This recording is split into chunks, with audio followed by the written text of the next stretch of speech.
ചോദിക്കും, ഒരിക്കലും സുവിശേഷം കേട്ടിട്ടില്ലാത്തവരെ നരകത്തിൽ വിടുന്നത് തെറ്റല്ലേ, അതൊരു അനീതിയല്ലേ എന്ന് ചോദിക്കും. സഹോദരങ്ങളെ, ഒരിക്കലുമല്ല. അതിൻ്റെ കാരണം 2 കാരണങ്ങളുണ്ട്. അതിൽ ഒരു കാരണം ഞാൻ നിങ്ങളോട് പറയാം, മറ്റേ കാരണം ഞാൻ പറയല. ഒരു വിശ്വാസിയുടെ എൻ്റെ സൂയിസൈഡ് ആവുക എന്ന് പറയുന്നത് ഇറ്റ്സ് നോട്ട് പോസിബിൾ. കാരണം ഒരു സ്പിരിറ്റ് ഉള്ളിൽ സംസാരിക്കുന്ന ഒരാൾക്ക് ഒരിക്കലും എന്ത് ചെയ്യാൻ പറ്റില്ല, ഈ മൈൻഡ് ഇൻഡിപെൻഡൻ്റ് ആയിട്ട് മരണത്തിലേക്ക് പോകാൻ സാധിക്കില്ല. കാരണം അവൻ ആത്മാവിനാൽ നിയന്ത്രിക്കപ്പെടുന്നവനാണ് നമ്മൾ വീണ്ടും ജനിച്ചവനെന്ന് പറയുന്നത്. നമ്മൾ ഇന്ന് ഈ കൺവെൻഷനിലൊക്കെ ആൾക്കാർ ചിലപ്പോൾ പറയല്ലേ, നിങ്ങളുടെ കയ്യിലുള്ള പേഴ്സ് എടുക്കുക, പേഴ്സിൽ ഏറ്റവും വലിയ പൈസ എടുക്കുക, ഏറ്റവും വലിയ നോട്ട് എടുക്കുക, അത് ദൈവത്തിന് കൊടുക്കുമെന്ന് പറയുന്നത്. അതാണ് കായിൻ. അപ്പോൾ കായിൻ എപ്പോഴും നമ്മൾ ഏറ്റവും നല്ലത് ദൈവത്തിന് കൊടുക്കണം എന്നുള്ള പോയിന്റുകാരനാണ് കായിൻ. അപ്പോൾ അവൻ അതിൻ്റെ ഗമ ഒരിക്കലും പോകില്ല. ഈ പള്ളി പണിതയാൾ, അല്ലെങ്കിൽ എന്താ ഇതിലേറ്റവും കൂടുതൽ പൈസ ഇട്ടയാൾ എന്നൊക്കെ ഉള്ളിൽ തോന്നുന്നവരെയാണ് നമ്മൾ എന്ത് പറയുന്നത്, കായിൻ എന്ന് പറയുന്നത്. അതായത് അവരെന്തെങ്കിലും സൽപ്രവൃത്തി ചെയ്യും, ആ സൽപ്രവൃത്തിയുടെ ഭാരം അവരെ എന്താ പറയുന്നത്, ബലഹീനരാക്കി മാറ്റും. അവർ സ്വയം നീതിമാന്മാരെന്ന് വിചാരിക്കും. അവർ ദൈവത്തിന് അങ്ങോട്ട് കൊടുക്കുന്നവരാണ്. അതായത് പരീക്ഷനെ പോലെ, ഞാൻ ചെയ്തത് നോക്ക്, കണ്ടോ, എൻ്റെ ഏറ്റവും ബെസ്റ്റ് ഞാൻ ദൈവത്തിന് കൊടുത്തവനാണ്, എൻ്റെ യൗവനകാലം ആരോഗ്യം എല്ലാം ദൈവത്തിന് കൊടുത്തതാണ് എന്ന് പറയുന്ന ഒരു കൂട്ടരെയാണ്, അവരെയാണ് നമ്മൾ കായിൻ എന്ന് പറയുന്നത്. അങ്ങനെ ജൂൺ മാസം ആകുമ്പം പിള്ളേർക്ക് ബാഗും കുടയും മേടിച്ചു കൊടുക്കുന്ന നിർജീവ പ്രവൃത്തി. എന്താ, പുസ്തകം, ബാഗ്, കുട. എനിക്ക് സത്യം പറഞ്ഞാൽ ഭയങ്കര വിഷമം തോന്നിയിരുന്നു. കാരണം നമ്മളൊരു ചർച്ചയിൽ ഇങ്ങനെ ഇരിക്കുന്നു, PYPയോ CVMോ എന്തെങ്കിലുമൊക്കെ ആയിരിക്കും സംഘടന ഓർഗനൈസ് ചെയ്യുന്നത്, എന്തെങ്കിലും ചെയ്യണമല്ലോ എന്ന് വിചാരിച്ചിട്ടാണ്. അപ്പോൾ പാവപ്പെട്ട കുട്ടികളെല്ലാം ഫ്രണ്ടിൽ വന്നിരിക്കുന്നു, പണക്കാരുടെ പിള്ളേരും ഇരിക്കുന്നു, പാവപ്പെട്ടവൻ്റെ പിള്ളേരും ഇരിക്കുന്നു. അപ്പോൾ ഉടനെ പാവപ്പെട്ടവരുടെ പിള്ളേരുടെ പേര് വിളിക്കുന്നു, ഇന്ന ബാഗ്, ഫോട്ടോ എടുക്കുന്നു, ഇന്ന ബാഗ്, ഫോട്ടോ എടുക്കുന്നു. ഇവൻ ബാഗ് മേടിക്കുന്ന ഫോട്ടോ ഒന്നും അല്ലെങ്കിലും നമ്മുടെ മാസികയിലെങ്കിലും ഇടുന്നു, അല്ലെങ്കിൽ നമ്മൾ ഫയലിലെങ്കിലും സൂക്ഷിക്കുന്നു. ഇപ്പുറത്തെ പയ്യൻ്റെ അപ്പനായിരിക്കും ഈ ബാഗ് മേടിച്ചു കൊടുത്തത്, അവൻ്റെ കൂടെ ഇരുന്നായിരിക്കും ഇവൻ പഠിക്കുന്നത്. ഇവൻ അപമാനിതനായി, അവൻ എൻ്റെ അപ്പന് കഴിവില്ല എന്ന് വിചാരിച്ച് അവൻ സ്വയം നിന്ദിച്ച് ദാരിദ്ര്യത്തെ പഴിച്ചുകൊണ്ട് പോകും. എന്നാൽ നിങ്ങൾക്ക് യഥാർത്ഥത്തിൽ ആ കൊച്ചിനോട് സ്നേഹം ഉണ്ടെങ്കിൽ ഈ അപ്പനോ അമ്മയോ ഒന്നും കാണിക്കാതെ ആ അപ്പനെ വിളിച്ചിട്ട് ഇന്ന് മോൻ എന്തെങ്കിലും മേടിച്ചു കൊടുക്കുമെന്ന് പറഞ്ഞ് മറ്റേ കൈ അറിയാതെ ആ പൈസ കൊടുക്കുവാണെങ്കിൽ നമുക്ക് പറയാം സ്നേഹമെന്ന് പറയാം. അതിനകത്തൊരു ജീവനുണ്ട് അല്ലേ? ഞാൻ പറഞ്ഞത് സമ്മതിച്ചോ? നിങ്ങൾ സമ്മതിക്കണ്ട, നിങ്ങൾ സമ്മതിക്കണമെന്ന് ഒരു നിർബന്ധമില്ല. പക്ഷേ ഈ പരസ്യമായിട്ട് ചെയ്യുന്ന സൽപ്രവൃത്തികളെല്ലാം എന്താണ്, ഈ മനുഷ്യരെ കാണിക്കാൻ ചെയ്യുന്ന നിർജീവ പ്രവൃത്തികളാണ്. കേൾപ്പാൻ ചെവിയുള്ളവൻ മാത്രം കേൾക്കട്ടെ. ഓക്കെ, അപ്പോൾ കാരണം ഞാൻ ഉൾപ്പെടെ എല്ലാവരും വിശ്വസിച്ചുകൊണ്ടിരുന്നത്, ഒരു വലിയ പങ്കാളുകളും വിശ്വസിച്ചുകൊണ്ടിരുന്നത്, മരിച്ചു കഴിഞ്ഞ ഉടനെ ഒരു താൽക്കാലികമായ സ്ഥലത്തേക്ക് പോകും, അവിടെ നിന്ന് പിന്നെ കർത്താവ് വരുമ്പോഴാണ് നമ്മൾ സ്വർഗത്തിലേക്ക് പോകുന്നതെന്നൊരു ചിന്തയായിരുന്നു എനിക്കെല്ലാം ഉണ്ടായിരുന്നത്. പക്ഷേ അത് നമ്മൾ തീർച്ചയായിട്ടും അത് ബേസ് ചെയ്തിരിക്കുന്നത് യേശുക്രിസ്തുവിൻ്റെ പുനരുത്ഥാനത്തിന് മുമ്പുള്ള വാക്യങ്ങളെ അടിസ്ഥാനപ്പെടുത്തിയാണ് നമ്മളത് പറയുന്നത്. ക്രിസ്തുവിൻ്റെ പുനരുത്ഥാനത്തിന് ശേഷമുള്ള വാക്യങ്ങളെല്ലാം, മരണത്തെ സംബന്ധിക്കുന്ന എല്ലാ വാക്യങ്ങളിലും സ്തേഫാനോസ് മരിക്കുമ്പോൾ കർത്താവ് എഴുന്നേറ്റ് നിൽക്കുന്നതായിട്ട് നമുക്ക് കാണാം. കർത്താവിൻ്റെ അടുത്തേക്ക് പോകുന്നതാണ് അവരുടെ സന്തോഷം. അല്ലാതെ കർത്താവ് സ്വർഗത്തിലേക്ക് പോയി ഞാൻ കുറച്ചുനാൾ പർദീസയിൽ കിടക്കട്ടെ, അങ്ങനെ പോകാൻ ആർക്കും ഒരു ഉത്സാഹമൊന്നും ഉണ്ടാവില്ല. കാരണം ഒരിക്കൽ നമ്മൾ കർത്താവിനോട് ചേർന്നാൽ നമ്മൾ ഒരിക്കലും അവൻ നമ്മളെ വിട്ടുപിരിയുന്നില്ല. അവൻ എവിടെയായിരിക്കുമോ അവിടെ തന്നെ ആയിരിക്കും നമ്മളും എന്നുള്ളതാണ് വീണ്ടെടുപ്പിൻ്റെ ഏറ്റവും പ്രധാനപ്പെട്ട മർമ്മം. അതുകൊണ്ട് ഒത്തിരി വാക്യങ്ങൾ പുതിയ നിയമത്തിൽ, പ്രത്യേകിച്ച് ഫിലിപ്പി ലേഖനത്തിൽ പറയുന്ന വാക്യങ്ങൾ, അതുപോലെ രാവിലെ നമ്മൾ പറഞ്ഞ കൊരിന്ത് ലേഖനത്തിലെ വാക്യങ്ങൾ, അനേകം വാക്യങ്ങൾ നമ്മോട് പറയുന്ന ഒരു കാര്യമാണ്, നാം വിട്ടുപിരിഞ്ഞ് ക്രിസ്തുവിനോട് കൂടെ ആയിരിക്കുന്നത് കർത്താവിൻ്റെ കൂടെ ആകാൻ വേണ്ടിയാണ് നമുക്ക് ലാഭമായിരിക്കുന്നത്. അപ്പോൾ എത്രയും പെട്ടെന്ന് കർത്താവിൻ്റെ അടുത്ത് ചെല്ലുക എന്നുള്ളതാണ് നമ്മൾ ഉദ്ദേശിക്കുന്നത്. അപ്പോൾ ശരിക്കും വേദപുസ്തകത്തിൽ ഒരിടത്തും പുതിയ നിയമത്തിൽ യേശുക്രിസ്തുവിൻ്റെ റിസറക്ഷന് ശേഷമുള്ള ഒരു പാസേജിൽ പോലും നമ്മൾ ഇടയ്ക്കുള്ളൊരു സ്ഥലത്ത് പോകുന്നതായിട്ട് കാണിക്കുന്നില്ല. എല്ലായിടത്തും വിട്ടുപിരിഞ്ഞ് കർത്താവിനോടെ ആയിരിക്കുന്നു, വേർപ്പെടുന്നു, കർത്താവിൽ നിദ്ര പ്രാപിക്കുന്നു, കർത്താവിൽ നിത്യദേശത്തെത്തി, അങ്ങനെയൊക്കെ നമ്മൾ പറയുന്നില്ലേ, നിത്യതയിലെത്തി, ബൈയൂലാദേശത്തെത്തി, അങ്ങനെ മൊത്തം പാസേജുകളും അങ്ങനെ തന്നെയാണ്. ഒരിടത്ത് പോലും ഒരു ഇടത്താവളത്തെക്കുറിച്ച് പറയുന്നില്ല. എന്നാൽ പഴയ നിയമ വിശ്വാസികൾ ആ ഇടത്താവളത്തിലായിരുന്നു കർത്താവ് അവരെ കണ്ടുമുട്ടുന്നത് വരെ എന്ന് നമുക്ക് മനസ്സിലാക്കാം. അവർ കാത്തിരിക്കുകയായിരുന്നു എന്ന് നമുക്കറിയാം.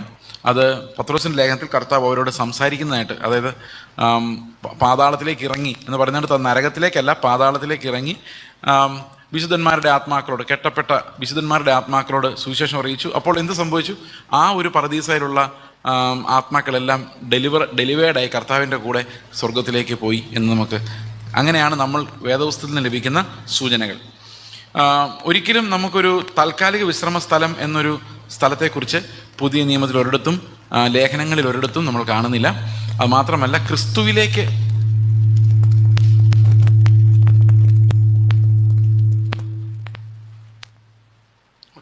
ക്രിസ്തുവിനോട് ചേരുക എന്നുള്ളതാണ് നമ്മുടെ ഏറ്റവും പ്രധാനപ്പെട്ട സന്തോഷം എന്ന് പറയുന്നത്. ഓക്കെ, അപ്പോൾ അത് മാത്രമല്ല, നമ്മൾ എബ്രായ ലേഖനം 12-ാം അധ്യായത്തിൻ്റെ 23-ാം വാക്യത്തിൽ ഒരു ഇത്തിരി കോംപ്ലിക്കേറ്റഡ് ആയിട്ട് തോന്നാവുന്ന ഒരു വാക്യമുണ്ട്. നമുക്ക് ആ വാക്യം ഒന്ന് വായിക്കാം. എബ്രായ ലേഖനം 12-ാം അധ്യായത്തിൻ്റെ 23-ാം വാക്യം ഞാൻ വായിക്കാം.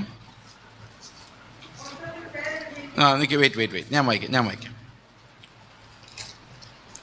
12:23. അപ്പോൾ അവിടെ 18-ാം വാക്യം മുതൽ പറയുകയാണ്, പഴയ നിയമത്തിൻ്റെ ചില സൂചനകൾ പറഞ്ഞിട്ട് അങ്ങനെയുള്ളൊരു സ്ഥലത്തേക്കല്ല. 22-ാം വാക്യം പറയുന്നു, പിന്നെയോ സിയോൻ പർവ്വതത്തിനും ജീവനുള്ള ദൈവത്തിൻ്റെ നഗരമായ സ്വർഗീയ യെരൂശലേമിനും അനേകായിരം ദൂതന്മാരുടെ സർവ്വസംഘത്തിനും സ്വർഗത്തിൽ പേരെഴുതിയിരിക്കുന്ന ആദിജാതന്മാരുടെ സഭയും എല്ലാവരുടെയും ദൈവമായ ന്യായാധിപതിക്കും സിദ്ധന്മാരായ നീതിമാന്മാരുടെ ആത്മാക്കൾക്കും പുതിയ നിയമത്തിലെ മധ്യസ്ഥനായ യേശുവിനും ഹാബേൽ രക്തത്തെക്കാൾ ഗുണകരമായി സംസാരിക്കുന്ന പുണ്യാഹ രക്തത്തിനും അടുക്കലേക്ക് അത്ര നിങ്ങൾ വന്നിരിക്കുന്നത്. അപ്പോൾ എറ്റേണിറ്റിയുടെ ഒരു പിക്ചറാണ് നമ്മളിവിടെ കാണിക്കുന്നത്. ആ യാഗം, കർത്താവിൻ്റെ യാഗം, നിത്യതയിലുള്ള യാഗം. അതപ്പോൾ പഴയ നിയമത്തിൽ നമ്മൾ കാണുന്ന ആദിജാതന്മാരുടെ കൂട്ടം, പിന്നെ രണ്ടാമത് വരുന്ന പുതിയ നിയമ ഉടമ്പടിയുടെ വരുന്ന നമ്മുടെ കൂട്ടം, മരിച്ചുപോയ നീതിമാന്മാരുടെ കൂട്ടം, അവരുടെ ആത്മാക്കൾ, ഇങ്ങനെ അനേകം ആളുകൾ. അപ്പം ഒരു കാര്യം നമ്മൾ മനസ്സിലാക്കേണ്ടത്, സഭായുഗം എന്ന് പറയുന്നത് നമ്മൾ യേശുക്രിസ്തുവിൻ്റെ മരണശേഷമാണ്, പെന്തക്കോസ് നാളിൽ തൊട്ടാണ് സഭ ആരംഭിക്കുന്നതെങ്കിലും നമ്മൾ എബ്രായ ലേഖനം വായിക്കുമ്പോൾ ആ ഒരു പിക്ചറല്ല കാണുന്നത്. എബ്രായ ലേഖനം വായിക്കുമ്പോൾ ആബേൽ മുതലുള്ള വലിയൊരു കൂട്ടം പഴയ നിയമ വിശ്വാസികളും ഭാഗികമായി കർത്താവിനെ അനുഗമിക്കുകയും അവരെല്ലാം വിശ്വാസത്താൽ രക്ഷ പ്രാപിക്കുകയും ചെയ്തു എന്നാണ് നമ്മൾ വായിക്കുന്നത്. അപ്പോൾ ആദ്യം ഹാബേൽ മുതൽ നമുക്കറിയാം, ഹാബേലിൻ്റെ യാഗം എന്ന് പറയുന്നത് ശരിക്കും വിശ്വാസത്താലുള്ളൊരു യാഗമായിരുന്നു. പഴയ നിയമത്തിലെന്നല്ല, മോശയ്ക്ക് ശേഷമെന്നല്ല, മോശയ്ക്ക് മുൻപും ഒരു മനുഷ്യൻ പോലും ന്യായപ്രമാണത്താൽ നീതീകരിക്കപ്പെട്ടതായിട്ട് നമ്മൾ കാണുന്നില്ല. മോശെ എങ്ങനെയാണ് നീതീകരിക്കപ്പെട്ടത്? അവൻ മിസ്രൈമിൽ ഫറവോന്റെ പുത്രിയുടെ മകൻ എന്ന് വിളിക്കപ്പെടുന്നതിനേക്കാളും ക്രിസ്തുവിൻ്റെ നിന്ദ, കർത്താവിൻ്റെ ജനങ്ങളോടെ കഷ്ടം അനുഭവിക്കാൻ തിരഞ്ഞെടുത്തു. മിസ്രൈമിലെ സുഖഭോഗങ്ങളെക്കാളും അവൻ ക്രിസ്തുവിൻ്റെ നിന്ദ ഏറിയ ധനം എന്ന് കണ്ടുപിടിച്ചു.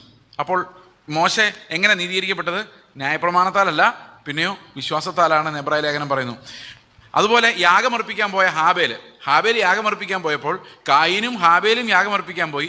എന്നാൽ ഹാബേലിൻ്റെ യാഗം കർത്താവ് സ്വീകരിച്ചു. അതിൻ്റെ കാരണം ഹാബേൽ വിശ്വാസത്താൽ കായിൻ്റേതിനേക്കാളും ശ്രേഷ്ഠമായ ഒരു യാഗം കഴിച്ചു. എങ്ങനെയാണ് ഹാബേൽ വിശ്വാസത്താൽ കായിൻ്റേതിനേക്കാൾ ശ്രേഷ്ഠമായ ഒരു യാഗം കഴിച്ചത്?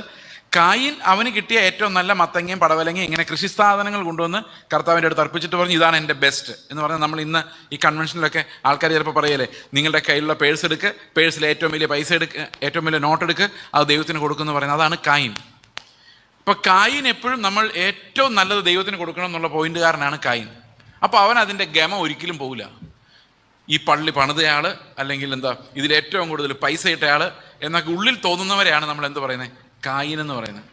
അതായത് അവരെന്തെങ്കിലും സൽപ്രവൃത്തി ചെയ്യും, ആ സൽപ്രവൃത്തിയുടെ ഭാരം അവരെ എന്താ പറയുന്നത്, ബലഹീനരാക്കി മാറ്റും. അവർ സ്വയം നീതിമാന്മാരെന്ന് വിചാരിക്കും. അവർ ദൈവത്തിന് അങ്ങോട്ട് കൊടുക്കുന്നവരാണ്. അതായത് പരീശനെ പോലെ, ഞാൻ ചെയ്തത് നോക്ക്, കണ്ടോ, എൻ്റെ ഏറ്റവും ബെസ്റ്റ് ഞാൻ ദൈവത്തിന് കൊടുത്തവനാണ്, എൻ്റെ യൗവനകാലം, ആരോഗ്യം എല്ലാം ദൈവത്തിന് കൊടുത്തതാണ് എന്ന് പറയുന്ന ഒരു കൂട്ടരെയാണ്, അവരെയാണ് നമ്മൾ കായിൻ എന്ന് പറയുന്നത്. ഹാബേൽ എന്താ ചെയ്തത്? ഹാബേൽ ഏറ്റവും നല്ല ആടിനെ കൊണ്ടുവന്ന് കർത്താവിൻ്റെ മുമ്പിൽ നിർത്തിയിട്ട് പറഞ്ഞില്ല, ഇതാണ് എൻ്റെ ഏറ്റവും നല്ല ആട്, നീ എടുത്തോ എന്ന് പറഞ്ഞില്ല. എന്താ ചെയ്ത്? അതിനെ അറുത്ത് അതിൻ്റെ മേധസ് എടുത്ത് വെച്ച് വെളിയിലോട്ടു, എന്നിട്ട് ദൈവത്തെ ആരാധിച്ചു എന്ന് പറഞ്ഞു കഴിഞ്ഞാൽ അതിനർത്ഥം, ഞാൻ സൃഷ്ടിച്ച ഏറ്റവും നല്ലതിന് പോലും നിൻ്റെ മുമ്പിൽ നിൽക്കാനുള്ള യോഗ്യതയില്ല. അപ്പോൾ പേഴ്സിൽ നിന്ന് ഏറ്റവും വലിയ പൈസ എടുക്കുന്നയാളല്ല വിശ്വാസത്താൽ ജീവിക്കുന്നത്. ആ പേഴ്സ് എറിഞ്ഞു കളഞ്ഞിട്ട് ഇനി കർത്താവ് മതി എന്ന് പറയുന്നവനാണ് പുതിയ നിയമത്തിലെ വിശ്വാസത്താലുള്ള ലൈഫ് ജീവിക്കുന്നയാൾ. മനസ്സിലായോ എൻ്റെ വ്യത്യാസം എന്താണെന്ന്? വ്യത്യാസം മനസ്സിലായോ? അപ്പോൾ ഈ നമ്മൾ പഴയ നിയമ വിശുദ്ധന്മാരെ നോക്കിക്കഴിയുമ്പം അവിടെ ഒരു കായിൻ്റെ വഴിയും ഒരു ഹാബേലിൻ്റെ വഴിയും നമുക്ക് ഈ വെളിപ്പാട് പുസ്തകം വരെ കാണാൻ പറ്റും. അവിടെ കായിൻ്റെ വഴിയിലൂടെ വന്നവരെല്ലാം മനുഷ്യനിർമ്മിതമായ ബാബിലോൺ, മഹദിയാം ബാബിലോൺ എന്ന മർമ്മത്തിലേക്കും, ഹാബേലിൻ്റെ പരമ്പരകളിലൂടെ വരുന്ന വിശ്വാസത്താൽ ജീവിക്കുന്ന സകല മനുഷ്യരും സ്വർഗത്തിൽ നിന്ന് ഇറങ്ങി വന്ന ജെറുസലേം എന്ന പട്ടണത്തിലേക്ക്, ഈ രണ്ട് പട്ടണത്തിലേക്കുള്ള മാർച്ചാണ് വേദപുസ്തകത്തിൽ ഉൽപ്പത്തി മുതൽ വെളിപ്പാട് വരെ കാണുന്നത്. അപ്പോൾ അന്ന് മുതലുള്ള ആ മാർച്ചിനകത്ത് ഈ ഹാബേലിൻ്റെ ലീനിയേജ് എന്ന് പറയുന്നത് വിശ്വാസത്താലുള്ള ലീനിയേജാണ്. ആദമിൽ നമ്മൾ എല്ലാവരും പാപികളായിരുന്നു. We existed in Adam in the flesh. എന്നാൽ ക്രിസ്തുവിൽ നമ്മൾ വിശ്വാസത്താൽ ഉണ്ടായിരുന്നു. അപ്പൊ ഫെയ്ത്ത് എന്ന് പറയുന്ന ആ സ്ട്രിങ്, ആ ഒരു ചരട്, ആ ചരടിലൂടെ കടന്നു പോകുന്ന ആൾക്കാരാണ് ഈ കർത്താവിൻ്റെ ജനം എന്ന് പറയുന്നത്. അവരാണ് അന്ത്യകാലത്ത് കർത്താവിൻ്റെ കൂട്ടം. അപ്പോൾ ഇവിടെ പറഞ്ഞു വരുന്ന വാക്യം എന്ന് വെച്ച് കഴിഞ്ഞാൽ, സഭ എന്ന് പറയുന്നത് ജീവിച്ചിരിക്കുന്നവരുടെയും മരിച്ചുപോയവരുടെയും സകലരുടെയും സംഘമാണ്. ഇപ്പം ഞാൻ മരിച്ചു പോയാലും ഞാൻ കർത്താവിൻ്റെ ശരീരം തന്നെയാണ്. പക്ഷെ ലോക്കൽ സഭയിൽ ഞാൻ ഭാഗമല്ല. ഇപ്പം ഞാൻ ഈ സഭയിൽ അംഗമാണെങ്കിൽ നിങ്ങൾക്ക് എന്നെ പിന്നെ വിളിക്കാൻ പറ്റത്തില്ല. കാരണം എന്താ? ലോക്കൽ സഭയിൽ നിന്ന് ഞാൻ പോയി, ബൈ ബൈ.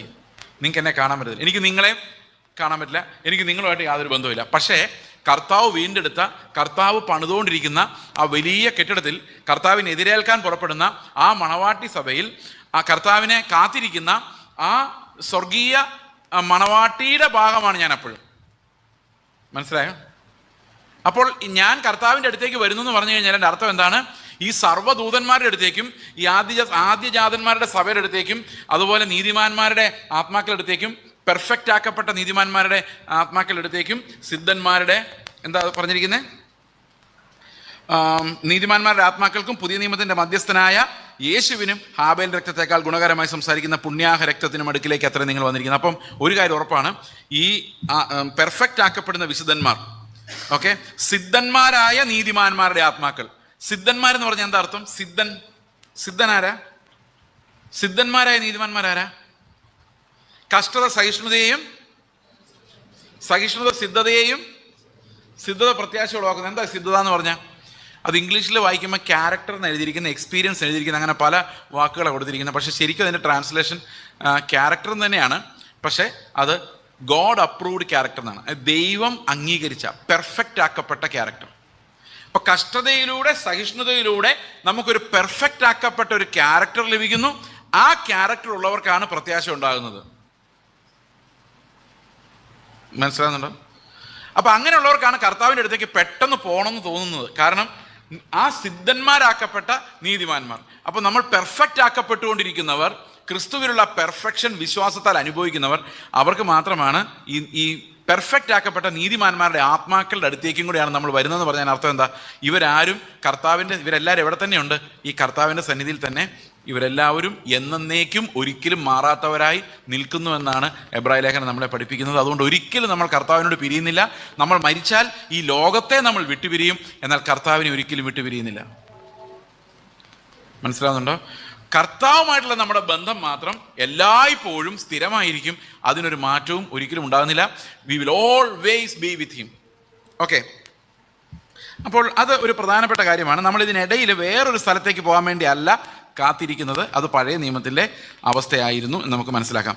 ഇനി ഈ വേറൊരു ഇടത്താവളത്തെക്കുറിച്ച് കത്തോലിക്ക സഭ പഠിപ്പിക്കാറുണ്ട്. ഈ കത്തോലിക്ക സഭ പഠിപ്പിക്കുന്ന വേറൊരു ഇടത്താവളത്തിൻ്റെ പേരാണ് ബസ്പുർഖാന എന്ന് പറയുന്നത്. ബസ്പുർഖാന എന്ന് പറഞ്ഞാൽ അറിയാമോ? ശുദ്ധീകരണ സ്ഥലം. ഇപ്പം ഞാൻ മരിച്ചു കഴിയുമ്പോൾ ഞാൻ ശുദ്ധീകരണ സ്ഥലത്തിലേക്ക് പോയി അവിടെ കുറച്ച് കഷ്ടം അനുഭവിച്ച് എൻ്റെ പാപങ്ങളുടെ കുറേ ശിക്ഷകൾ അവിടെ അനുഭവിച്ചിട്ട് ഞാൻ ക്ലിയർ ആയിട്ട് സ്വർഗത്തിലേക്ക് പോകും. അതിനാണ് ഈ ബസ്പുർഖാന എന്ന് പറയുന്ന ഉപദേശം, കത്തോലിക്ക സഭയ്ക്കുള്ള ഉപദേശം. അവരത് ഈ അപ്പോക്രിഫ ഗ്രന്ഥങ്ങളിൽ നിന്നെടുത്ത ഒരു ഉപദേശമാണ്. വേദപുസ്തകത്തിൽ അതിനെക്കുറിച്ചുള്ള യാതൊരു സൂചനകളുമില്ല. എന്നാൽ അവരെ ഈ 2-3 വാക്യങ്ങൾ ഈ ബൈബിളിൽ നിന്നെടുത്താണ് ഈ ബസ്പുർഖാന ഉണ്ടെന്ന് നമ്മളോട് സംസാരിക്കുന്നത്.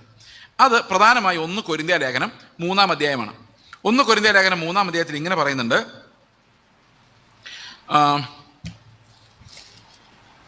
ഒരു മിനിറ്റ്. 1 കൊരിന്ത്യ ലേഖനം 3-ാം അധ്യായത്തിൽ ഇങ്ങനെ പറയുന്നു, 12-ാം വാക്യം: ആ അടിസ്ഥാനത്തിന്മേൽ ആരെങ്കിലും പൊന്ന്, വെള്ളി, വിലയേറിയ കല്ല്, മരം, പുല്ല്, വൈക്കോൽ എന്നിവ പണിയുന്നുവെങ്കിൽ അവനവൻ്റെ പ്രവൃത്തി വെളിപ്പെട്ടു വരും. ആ ദിവസം അതിനെ വെളിവാക്കും. അത് തീയോടെ വെളിപ്പെട്ടു വരും. ഓരോരുത്തൻ്റെ പ്രവൃത്തി ഇന്ന വിധം എന്ന് തീ തന്നെ ശോധന ചെയ്യും. ഒരുത്തൻ പണിത പ്രവൃത്തി നിലനിൽക്കുമെങ്കിൽ അവന് പ്രതിഫലം കിട്ടും. ഒരുത്തൻ്റെ പ്രവൃത്തി വെന്തുപോയെങ്കിൽ അവന് ഛേദം വരും. താനോ രക്ഷിക്കപ്പെടും, എന്നാൽ തീയിൽ കൂടി എന്ന പോലെ അത്ര. ഇതാണ് അവർ പറയുന്നത്. ഒരു തീ ഉണ്ട്, ഇത് കഴിഞ്ഞിട്ട് ആ തീയിൽ കിടന്ന് നമ്മൾ ദഹിച്ച് വെന്ത് കഷ്ടപ്പെട്ടാണ് അപ്പുറത്ത് കിടക്കുന്നത്. പക്ഷെ നിങ്ങൾ ഒന്നും കൂടെ സൂക്ഷിച്ച് നോക്കിയാൽ നമുക്ക് മനസ്സിലാവും, നമ്മളല്ല വേവുന്നത്. പിന്നെ എന്താണ് വേവുന്നത്? എന്താ വെന്തു പോകുന്നത്? നമ്മുടെ പ്രവൃത്തികളാണ് വെന്തു പോകുന്നത്. അത് തീയിലെ കടത്തി വിടുന്നത് പോലെ ഞാൻ രാവിലെ പറഞ്ഞോന്ന് എനിക്ക് ഓർമ്മയില്ല, നമ്മുടെ ഓരോ പ്രവൃത്തികളും എതിലെ കടത്തിവിടും? തീയിലൂടെ കടത്തിവിടും. തീയിലൂടെ കടത്തിവിടുമ്പോൾ അത് നിലനിൽക്കുമെങ്കിൽ അതിനർത്ഥം പൊന്നാണ്, അങ്ങനെ വിലയേറിയതാണ്. എന്നാൽ അത് നിലനിൽക്കുന്നില്ല എങ്കിൽ അതിനർത്ഥം എന്താണ്? അത് വെറും കടലാസാണ്, പുല്ലാണ്, വൈക്കോലാണ്. അപ്പം തീ എന്ന് പറയുന്നത് എന്തിനു വേണ്ടിയാണ്? നമ്മുടെ പ്രവൃത്തികളെ ടെസ്റ്റ് ചെയ്യാൻ വേണ്ടിയാണ്. ഇപ്പോൾ ഫോർ എക്സാമ്പിൾ, ഞാൻ ചെയ്യുന്ന ഒത്തിരി പ്രവൃത്തികൾ, അല്ലെങ്കിൽ ഉദാഹരണം പറഞ്ഞു കഴിഞ്ഞാൽ ഒത്തിരി പ്രവൃത്തികൾ എൻ്റെ ജഡത്തിലാണ് ചെയ്യുന്നത്. അപ്പോൾ അതെല്ലാം കത്തിപ്പോകും. ഓക്കെ, അതൊന്നും നിലനിൽക്കത്തില്ല. ആത്മാവിൽ ചെയ്യുന്ന ജീവനുള്ള പ്രവൃത്തികൾ മാത്രമേ നിലനിൽക്കുകയുള്ളൂ. ആ പ്രവൃത്തികൾക്ക് മാത്രമേ വിലയുള്ളൂ. നമ്മൾ പ്രാർത്ഥിച്ച് ഒത്തിരി കാര്യങ്ങൾ നേടുന്നില്ല, എല്ലാം കത്തിപ്പോകുന്ന കാര്യങ്ങളാണ്. ഒന്നും ആ തീയുടെ ശോധനയെ പിടിച്ചു നിർത്താൻ പറ്റുന്ന ഒന്നും നമ്മൾ നേടുന്നില്ല. ഇവിടെ പ്രാർത്ഥിച്ച് നമ്മളെല്ലാം കത്തിപ്പോകുന്ന സാധനങ്ങളാണ്. കാറ് മേടിച്ച് പ്രാർത്ഥിച്ച് കാറ് മേടിച്ച് പാസ്റ്ററെ വിളിപ്പിച്ച് ബ്ലസ് ചെയ്യിപ്പിച്ച കാറാണ്. പക്ഷെ തീക്കകത്തോട് അപ്പുറത്ത് കിടക്കുകയില്ല. ആ കാർ ഓടിച്ചുകൊണ്ട് അപ്പുറത്തോട്ട് പോകാൻ പറ്റുമോ? പോകാൻ പറ്റില്ല. അതെല്ലാം കത്തിപ്പോവും. നമ്മുടെ പ്രവൃത്തികൾ, ഓക്കെ, നമ്മൾ സുവിശേഷം പറഞ്ഞ് നേരായ സുവിശേഷം അല്ല പറഞ്ഞെന്ന് വിചാരിച്ചോ, ഒത്തിരി പേരെ സഭയിൽ കൂട്ടി, പക്ഷെ അതെല്ലാം ഈ തീക്ക് അപ്പുറത്തേക്ക് കിടക്കുകയില്ല. തീക്ക് അപ്പുറത്തേക്ക് കിടക്കണമെങ്കിൽ എന്ത് സംഭവിക്കണം? ഉയരത്തിൽ നിന്ന് നിത്യജീവൻ പ്രാപിക്കണം. നിത്യജീവൻ പ്രാപിച്ചാൽ മാത്രമേ നിലനിൽക്കുന്ന ആത്മാക്കൾ ഉണ്ടാവുകയുള്ളൂ. ഞാൻ ഒരു ദിവസം ഇങ്ങനെ പ്രാർത്ഥിച്ചുകൊണ്ടിരുന്നപ്പോൾ എബ്രായ ലേഖനം 6-ാം അധ്യായത്തിലെ ഒരു വാക്യമുണ്ട്. എബ്രായ ലേഖനം 6-ാം അധ്യായം എങ്ങനെ തുടങ്ങുന്നത്? അതുകൊണ്ട് നിർജീവ പ്രവൃത്തികൾ എന്നുള്ള മാനസാന്തരം, ദൈവത്തെങ്കിലെ വിശ്വാസം, അല്ലേ? അപ്പൊ നിർജീവ പ്രവൃത്തികൾ എന്നുള്ള മാനസാന്തരം എന്ന് പറഞ്ഞാൽ എന്താ അർത്ഥം? കായിന്റെ പ്രവൃത്തി ഒരു നിർജീവ പ്രവൃത്തിയായിരുന്നു. അതിന്റെ കാരണം എന്താ? ജീവൻ എന്ന് പറയുന്ന ക്രിസ്തുവാ. എൻ്റെ ഉള്ളിൽ എൻ്റെ പകരക്കാരനായി ക്രിസ്തു, ഞാനല്ല ക്രിസ്തു അത്രേ എന്ന വിശ്വാസത്താൽ ഞാൻ ചെയ്യുന്ന പ്രവൃത്തികൾക്ക് മാത്രമേ ജീവനുള്ളൂ. വിശ്വാസം കൂടാതെ ഞാൻ ചെയ്യുന്ന പ്രവൃത്തികളെല്ലാം ജീവനില്ലാത്ത പ്രവൃത്തികളാണ്. മനസ്സിലായോ? ഒരു ഉദാഹരണം പറഞ്ഞാൽ, നിങ്ങൾ ഒരു മരുമകളുടെ കഥ എടുത്ത്, അതാണ് ലോകത്തിലെ സ്റ്റാൻഡേർഡ് വഴക്ക്. മരുമകളും അമ്മായിയും തമ്മിലുള്ള വഴക്കാണ് ലോകത്തിലെ ഒന്നാമത്തെ അവസാനത്തെയുമായ വഴക്ക്.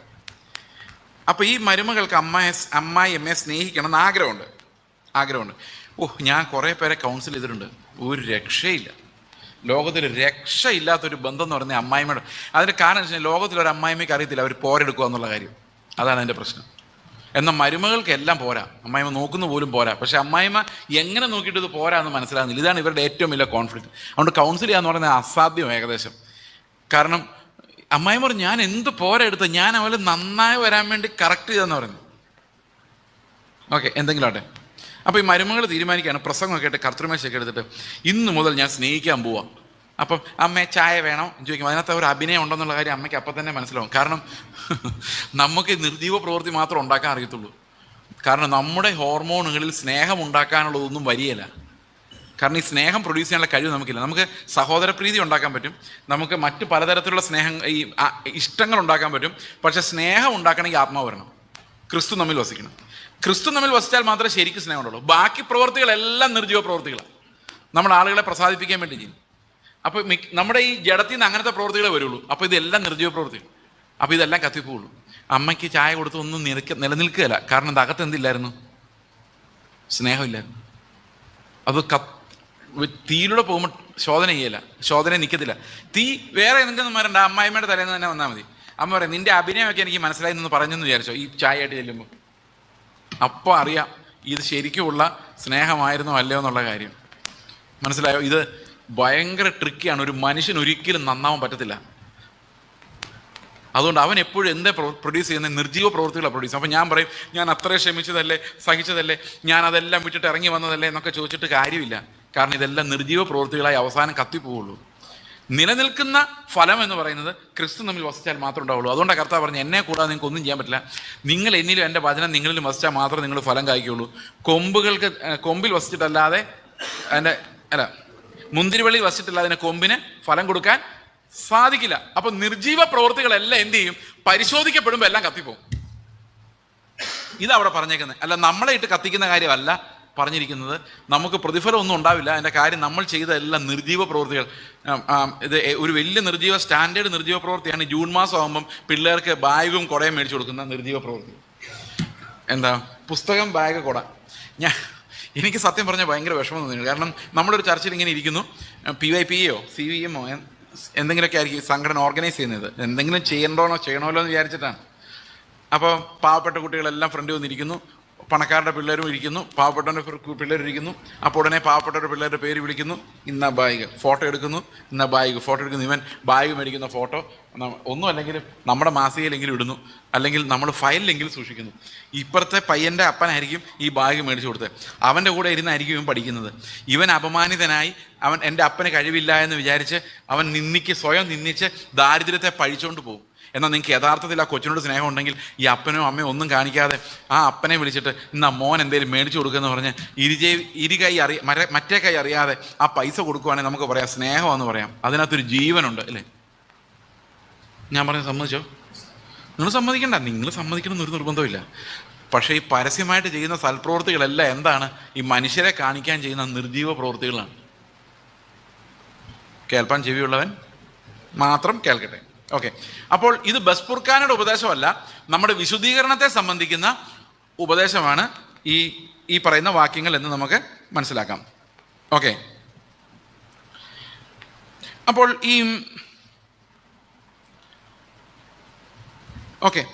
ഇനി നമുക്ക് മത്തായിയുടെ സുവിശേഷം 12-ാം അധ്യായത്തിൻ്റെ 32-ാം വാക്യം നമുക്ക് നോക്കാം. എന്താണ് കർത്താവ് പറയുന്നത്?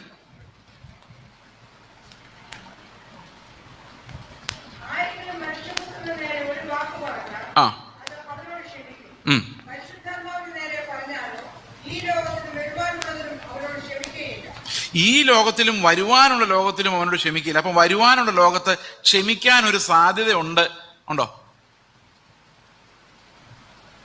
അപ്പൊ കർത്താവ് പറഞ്ഞേക്കുന്ന അവനോട് ഈ ലോകത്തിൽ ക്ഷമിക്കില്ല, വരാനുള്ള ലോകത്തിൽ ക്ഷമിക്കില്ല എന്ന് പറഞ്ഞാൽ അർത്ഥം എന്താ? അപ്പൊ വരാനുള്ള ഒരു ലോകത്തിൽ പാപക്ഷമ കിട്ടാനുള്ള ഒരു സാധ്യത ഉണ്ടെന്നല്ലേ തോന്നുന്നത്?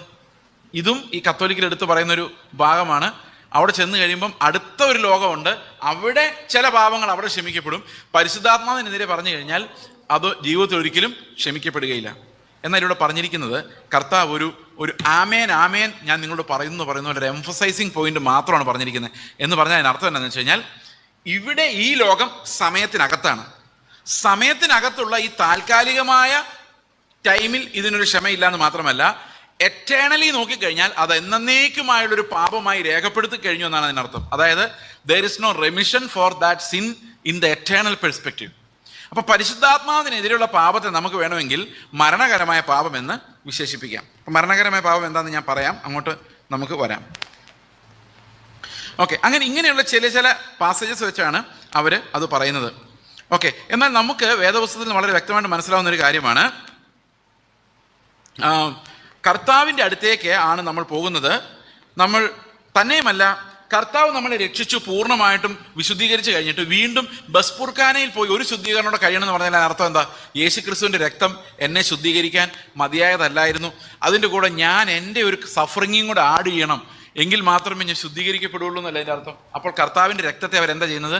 അപൂർണമായും മലിനമായും എണ്ണമാണ് ചെയ്യുന്നത്.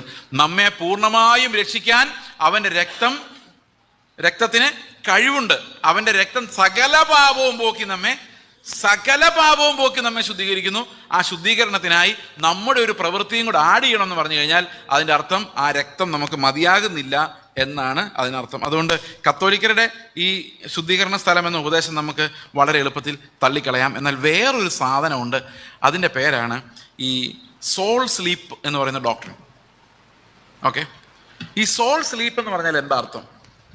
സോൾ സ്ലീപ്പ് എന്ന് പറഞ്ഞു കഴിഞ്ഞാൽ നമ്മൾ മരിച്ചു കഴിഞ്ഞാൽ പിന്നെ നമുക്ക് യാതൊരുവിധ ബോധവുമില്ല എന്ന ഉപദേശമാണ്. ഉറങ്ങിക്കിടക്കുന്നതിന് എന്തെങ്കിലും ബോധമുണ്ടോ? ഒരു ബോധവുമില്ല. മരിച്ചു കിടന്നു കഴിഞ്ഞാൽ പിന്നെ നമ്മൾ ഉറങ്ങിപ്പോവുകയാണ്, നമുക്ക് യാതൊരുവിധ ബോധവുമില്ല എന്നാണ് ഈ ഉപദേശം, സോൾ സ്ലീപ്പിംഗ് എന്ന് പറയുന്നത്. നിങ്ങൾ എത്ര പേര് അത് വിശ്വസിക്കുന്നുണ്ടെന്ന് എനിക്കറിയില്ല. പക്ഷേ അത് ലോകത്തിൽ സെവന്ത് ഡേ അഡ്വന്റിസ്റ്റുകാരല്ലാതെ വേറെ ഒരു സഭയും ലോകത്തിൽ മരിച്ചു കഴിഞ്ഞാൽ പിന്നെ ബോധമില്ല എന്ന് പറയുന്നില്ല. നമുക്കറിയാം, പല എക്സ്പീരിയൻസ് നമ്മളിങ്ങനെ വായിച്ചിട്ടുണ്ട്. കർത്താവിൻ്റെ അടുത്ത് പോകുന്ന പോലെ തോന്നുന്നു, ദൂതന്മാരൊന്ന് എതിരേൽക്കുന്നു. അബോധാവസ്ഥയിലേക്കല്ല നമ്മൾ പോകുന്നത്, പിന്നെ എങ്ങോട്ടാ? കർത്താവിൻ്റെ പ്രസൻസിലേക്കാണ് പോകുന്നത്. അവിടെ ഒരു അബോധാവസ്ഥയുമില്ല. ഈ ചില വാക്യങ്ങൾ കർത്താവ് പറഞ്ഞു, ലാസർ ഉറങ്ങുകയാണ് എന്ന് പറഞ്ഞ വാക്യം, അതുപോലെ തന്നെ നിദ്ര പ്രാപിച്ചവരെ കുറിച്ച് നിങ്ങൾ അറിവില്ലാത്തവരായിരിക്കരുത് എന്ന് പറഞ്ഞ വാക്യം, അങ്ങനെയുള്ള അനേകം വാക്യങ്ങൾ നമുക്ക് ഈ നിദ്ര പ്രാപിക്കുക, മരിക്കുക എന്ന് പറഞ്ഞാൽ നിദ്ര പ്രാപിക്കുക എന്നുള്ളൊരു അർത്ഥത്തിലേക്ക്, അതായത് ഉറങ്ങിക്കിടക്കുകയാണെന്നുള്ള അർത്ഥത്തിലേക്ക് പലരും വ്യാഖ്യാനിക്കുന്നുണ്ട്. എന്നാൽ നിദ്ര പ്രാപിക്കുക എന്നുള്ളത് എന്താ ഉദ്ദേശിക്കുന്നത്? ഇപ്പം ഞാൻ മരിച്ചു എന്ന് വിചാരിച്ചോ, ഓക്കെ, അപ്പോൾ രാവിലെ എഴുന്നേറ്റ് എൻ്റെ ഭാര്യ വന്ന് തട്ടി എഴുന്നേപ്പിച്ചു, എഴുന്നേക്ക് എന്ന് പറഞ്ഞു. ഞാൻ എഴുന്നേക്കുന്നില്ല, മരിച്ചു. അത്രയും നേരം ഞാൻ ഉറങ്ങിക്കിടക്കുമായിരുന്നു, ഇപ്പോൾ എന്തായി? ഉറക്കം എന്തായി? അപ്പോൾ ഒന്ന് ആലോചിച്ച് നോക്കിയാൽ മരിച്ചത് ഉറക്കവും തമ്മിൽ കാര്യമായ വ്യത്യാസമില്ല. ഇത് ഒന്ന് എഴുന്നേക്കാൻ പറ്റാത്ത ഉറക്കവും മറ്റേത് എഴുന്നേക്കാൻ പറ്റുന്ന ഉറക്കവും. പണ്ടൊരു പാട്ടുകാരൻ പറഞ്ഞിട്ടുണ്ട്, ഓരോ ഉറക്കങ്ങളും ഓരോരോ ചെറു മരണങ്ങളാണ്. പേടിക്കരുത്, പേടിക്കരുത്, പേടി വരുന്നുണ്ടോ? ഓരോരോ ഉറക്കങ്ങളും ഓരോരോ ചെറു മരണങ്ങളാണ്. കാരണം നമുക്കൊന്നും അറിയാൻ മേല ഉറങ്ങിക്കിടക്കുമ്പോൾ, യാതൊരു ബോധവും അല്ലേ? ശരിയല്ലേ? പിന്നെ നമ്മൾ തിരിച്ചു വരുന്ന ഒരു അത്ഭുതം അല്ലേ? ഞാൻ പലപ്പോഴും ആലോചിച്ചിട്ടുണ്ട്, രാത്രിയിൽ ഒരു ബോധമില്ലാതെ കണ്ണു തുറക്കുമ്പോൾ, ഓ, ആ മരണം എന്ന് പറഞ്ഞാൽ ഇത്രയല്ലേ ഉള്ളൂ എന്ന് ഞാൻ ചിന്തിച്ചിട്ടുണ്ട്. കാരണം നമുക്ക് സുബോധം വന്നു കഴിയുമ്പോൾ നമ്മൾ അറിയുന്ന, അയ്യോ എന്തൊക്കെ പരിപാടികൾ നടന്നു കാണും, സൂര്യൻ ഉദിച്ച് അസ്തമിച്ച് ഒന്നും നമ്മൾ അറിയുന്നില്ല. പക്ഷേ ഈ വീണ്ടും ജനിച്ച് മരിക്കുന്ന ഒരാൾ ഒരിക്കലും ഈ അബോധാവസ്ഥയിലേക്കല്ല പോകുന്നത്, കർത്താവിൻ്റെ അടുത്തേക്കുള്ളൊരു സുബോധത്തിലേക്കാണ് പോകുന്നത്. അത് ഈ അബോധാവസ്ഥയിലേക്ക് പോകുന്നു, ഉറങ്ങിക്കിടക്കുന്നു എന്ന് പറയുന്ന ഉപദേശം സെവന്ത് ഡേ അഡ്വന്റിസ്റ്റുകാരുടെ ഉപദേശമാണ്. പക്ഷെ ഉറങ്ങുന്നവരെ കുറിച്ച്, നിദ്ര പ്രാപിച്ചിരിക്കുന്നവരെ കുറിച്ച് നിങ്ങൾ അങ്ങനെയൊക്കെയുള്ള പ്രയോഗങ്ങൾ ബൈബിളിൽ അനേകം വാക്യങ്ങളിലുണ്ട്. കൊരിന്ത് ലേഖനത്തിലുണ്ട്, മത്തായിയുടെ സുവിശേഷം 9:24 അങ്ങനെ പല പല ഭാഗങ്ങളിൽ ഈ ഉറക്കത്തെക്കുറിച്ച് പറയുന്നുണ്ട്. ഓക്കെ, ചില ഭാഗങ്ങൾ പ്രത്യേകിച്ച് സങ്കീർത്തനത്തിലൊക്കെ ഇങ്ങനെ പറയുന്നുണ്ട്, മരിച്ചവരും മൗനതയിൽ ഇറങ്ങിയവരും, അല്ലെ, 115 സങ്കീർത്തനം നമുക്കൊന്ന് വായിക്കാം. മരിച്ചവരും മൗനതയിൽ ഇറങ്ങിയവരും ദൈവത്തെ സ്തുതിക്കുന്നില്ല. നോക്കാം നമുക്ക്. സങ്കീർത്തനം 115.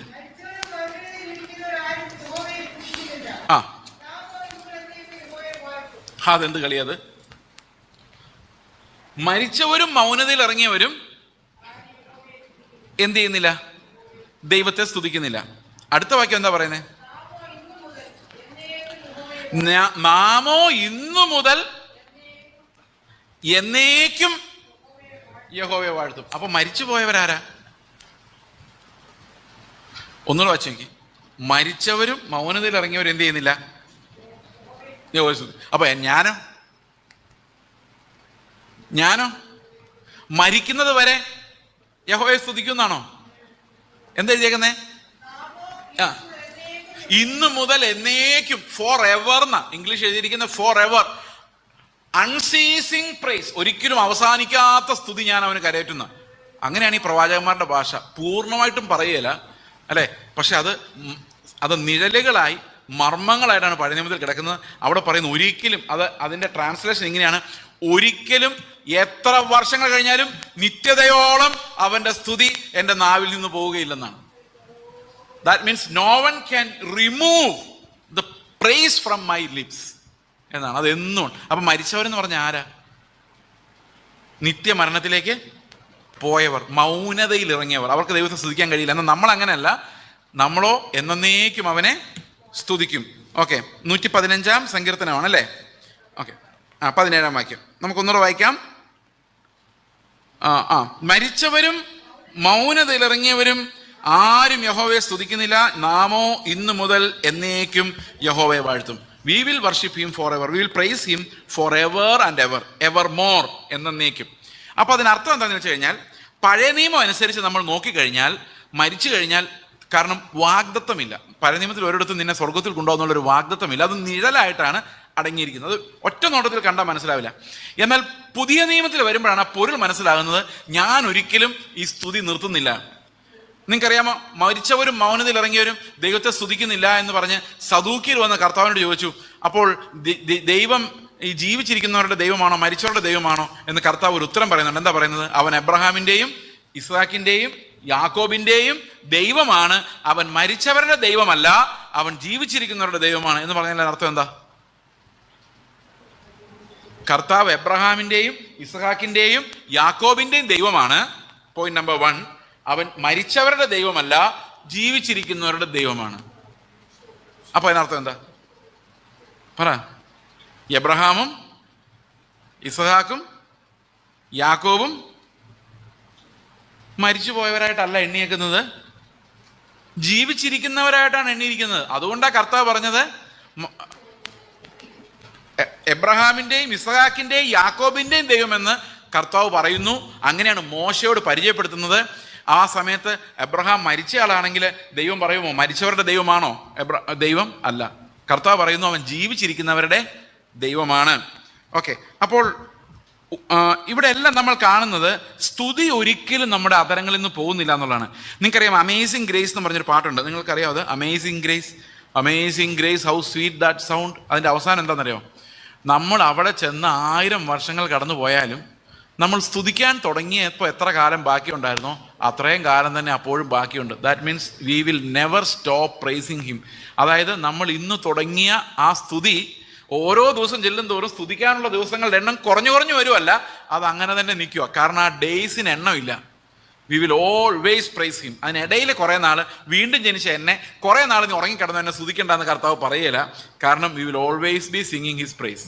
ഓക്കെ, ഇനിയും അനേകം വാക്യങ്ങൾ നമ്മൾ ഉറങ്ങുന്നില്ല എന്നുള്ളതിന് അനേകം വാക്യങ്ങളുണ്ട്. നമുക്ക് ഓരോന്നോരോന്നായിട്ട് ചിന്തിക്കാം. 2 കൊരിന്ത്യർ ലേഖനം 5:8 നമ്മൾ വായിച്ചതാണോ? 2 കൊരിന്ത്യർ ലേഖനം 5:8 വായിച്ചതാ അല്ലേ? വായിച്ചതാ. ഓക്കെ, എന്താണത്? വിട്ടുപിരിഞ്ഞ് ക്രിസ്തുവിനോട് കൂടെ ഇരിക്കുന്നത് നമുക്ക് ഏറ്റവും നല്ലത്. ഓക്കെ, ഇനി വെളിപ്പാട് പുസ്തകം 6-ാം അധ്യായത്തിൻ്റെ 9-ഉം 10-ഉം വാക്യങ്ങൾ.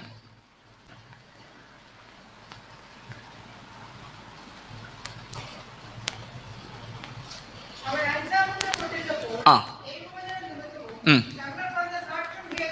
ആ ആ ആ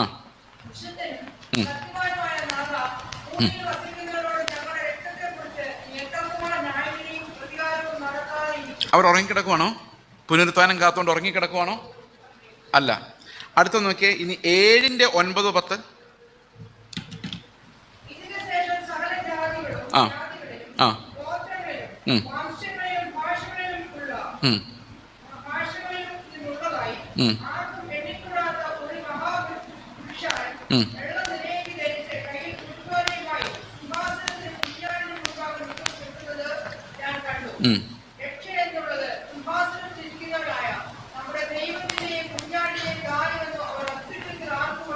ഓക്കെ ഓക്കെ. അപ്പോൾ നമുക്കൊരു കാര്യം മനസ്സിലാക്കാം, നമ്മൾ കർത്താവിൻ്റെ അടുത്തേക്ക് പോകുമ്പോൾ നമ്മൾ നിശബ്ദരായി പോവുകയല്ല, നമ്മുടെ സ്തുതി വർദ്ധിക്കുകയാണ്.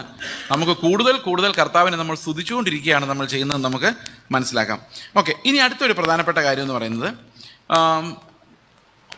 പാപികൾക്ക് എന്താണ് സംഭവിക്കുന്നുള്ളതാണ്. പാപികൾക്ക് എന്താണ് സംഭവിക്കുന്നത്? ഇത് ഒരു പക്ഷേ അധികം പേരങ്ങനെ പറഞ്ഞിട്ടില്ല. എനിക്ക് അത്ര സെർട്ടൺ അല്ല, അത്ര ഉറപ്പല്ലാത്തൊരു കാര്യം ഞാൻ നിങ്ങളോട് പറയാണ്. ഈ സ്വർഗത്തിലെ പ്രതിഫലത്തിൽ വ്യത്യാസമുള്ളതുപോലെ തേജസ്സിൽ വ്യത്യാസമുള്ളതുപോലെ തന്നെ നരകത്തിലും പണിഷ്മെൻറ്റിൻ്റെ കാര്യത്തിൽ വ്യത്യാസം ഉണ്ടാകാനുള്ള സാധ്യതയുണ്ട്. ഞാനത് 100% ഉറപ്പോടെ പറയാൻ കഴിയില്ല. പക്ഷെ ഒരു വാക്യം കർത്താവ് പറയുന്നു, ന്യായവിധി നാളിൽ ഇവരെക്കാളും കഫർനഹൂമിനേക്കാളും സോറിനും സീദോനും സഹിക്കാൻ പറ്റും എന്ന് പറയുന്നുണ്ട്. അപ്പോൾ ആർക്കായിരിക്കും കൂടുതൽ സഹിക്കാൻ പറ്റുന്നത്? ഇന്ന് ഈ വചനം കേട്ട് കർത്താവിൻ്റെ അത്ഭുതം കണ്ടവരെക്കാളും ഇത് കാണാത്ത നാട്ടുകാർക്ക് കുറച്ചും കൂടെ ലൈറ്റർ പണിഷ്മെൻ്റ് ആയിരിക്കും കർത്താവ് കൊടുക്കുന്നത് എന്നൊരു ധ്വനി അവിടെയുണ്ട്. ഓക്കെ, അതൊരു ഉപദേശമായി ഒരിടത്തും പ്രസ്താവിക്കപ്പെട്ടിട്ടില്ല എങ്കിൽ പോലും ആക്റ്റീവ് ഈവിലായിട്ട് ജീവിക്കുന്നവരും കർത്താവിനെ അറിയാതെ നല്ല മനുഷ്യരായിട്ട് ജീവിച്ച് മരിച്ചു പോയവരും അവർ എല്ലാവരും ഒരേപോലെ ആയിരിക്കില്ല ദണ്ഡിക്കപ്പെടുന്നത്. ആ ദണ്ഡനങ്ങളുടെ നിലവാരത്തിൽ വ്യത്യാസം ഉണ്ടാകാൻ സാധ്യതയുണ്ടെന്നുള്ളത് വലിയൊരു ആശ്വാസമാണ് എനിക്ക്.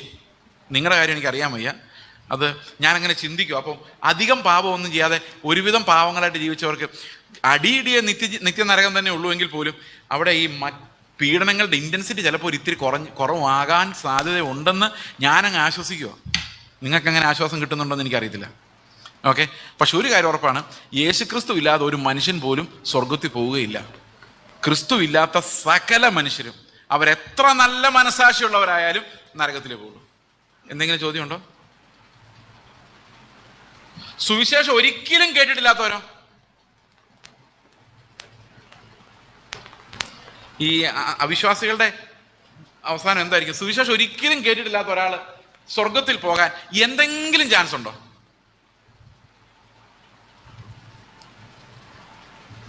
ഉണ്ടെന്നുള്ളവര് മനസാക്ഷി വെച്ച് അങ്ങനൊരു പരിപാടി കർത്താവിനില്ല.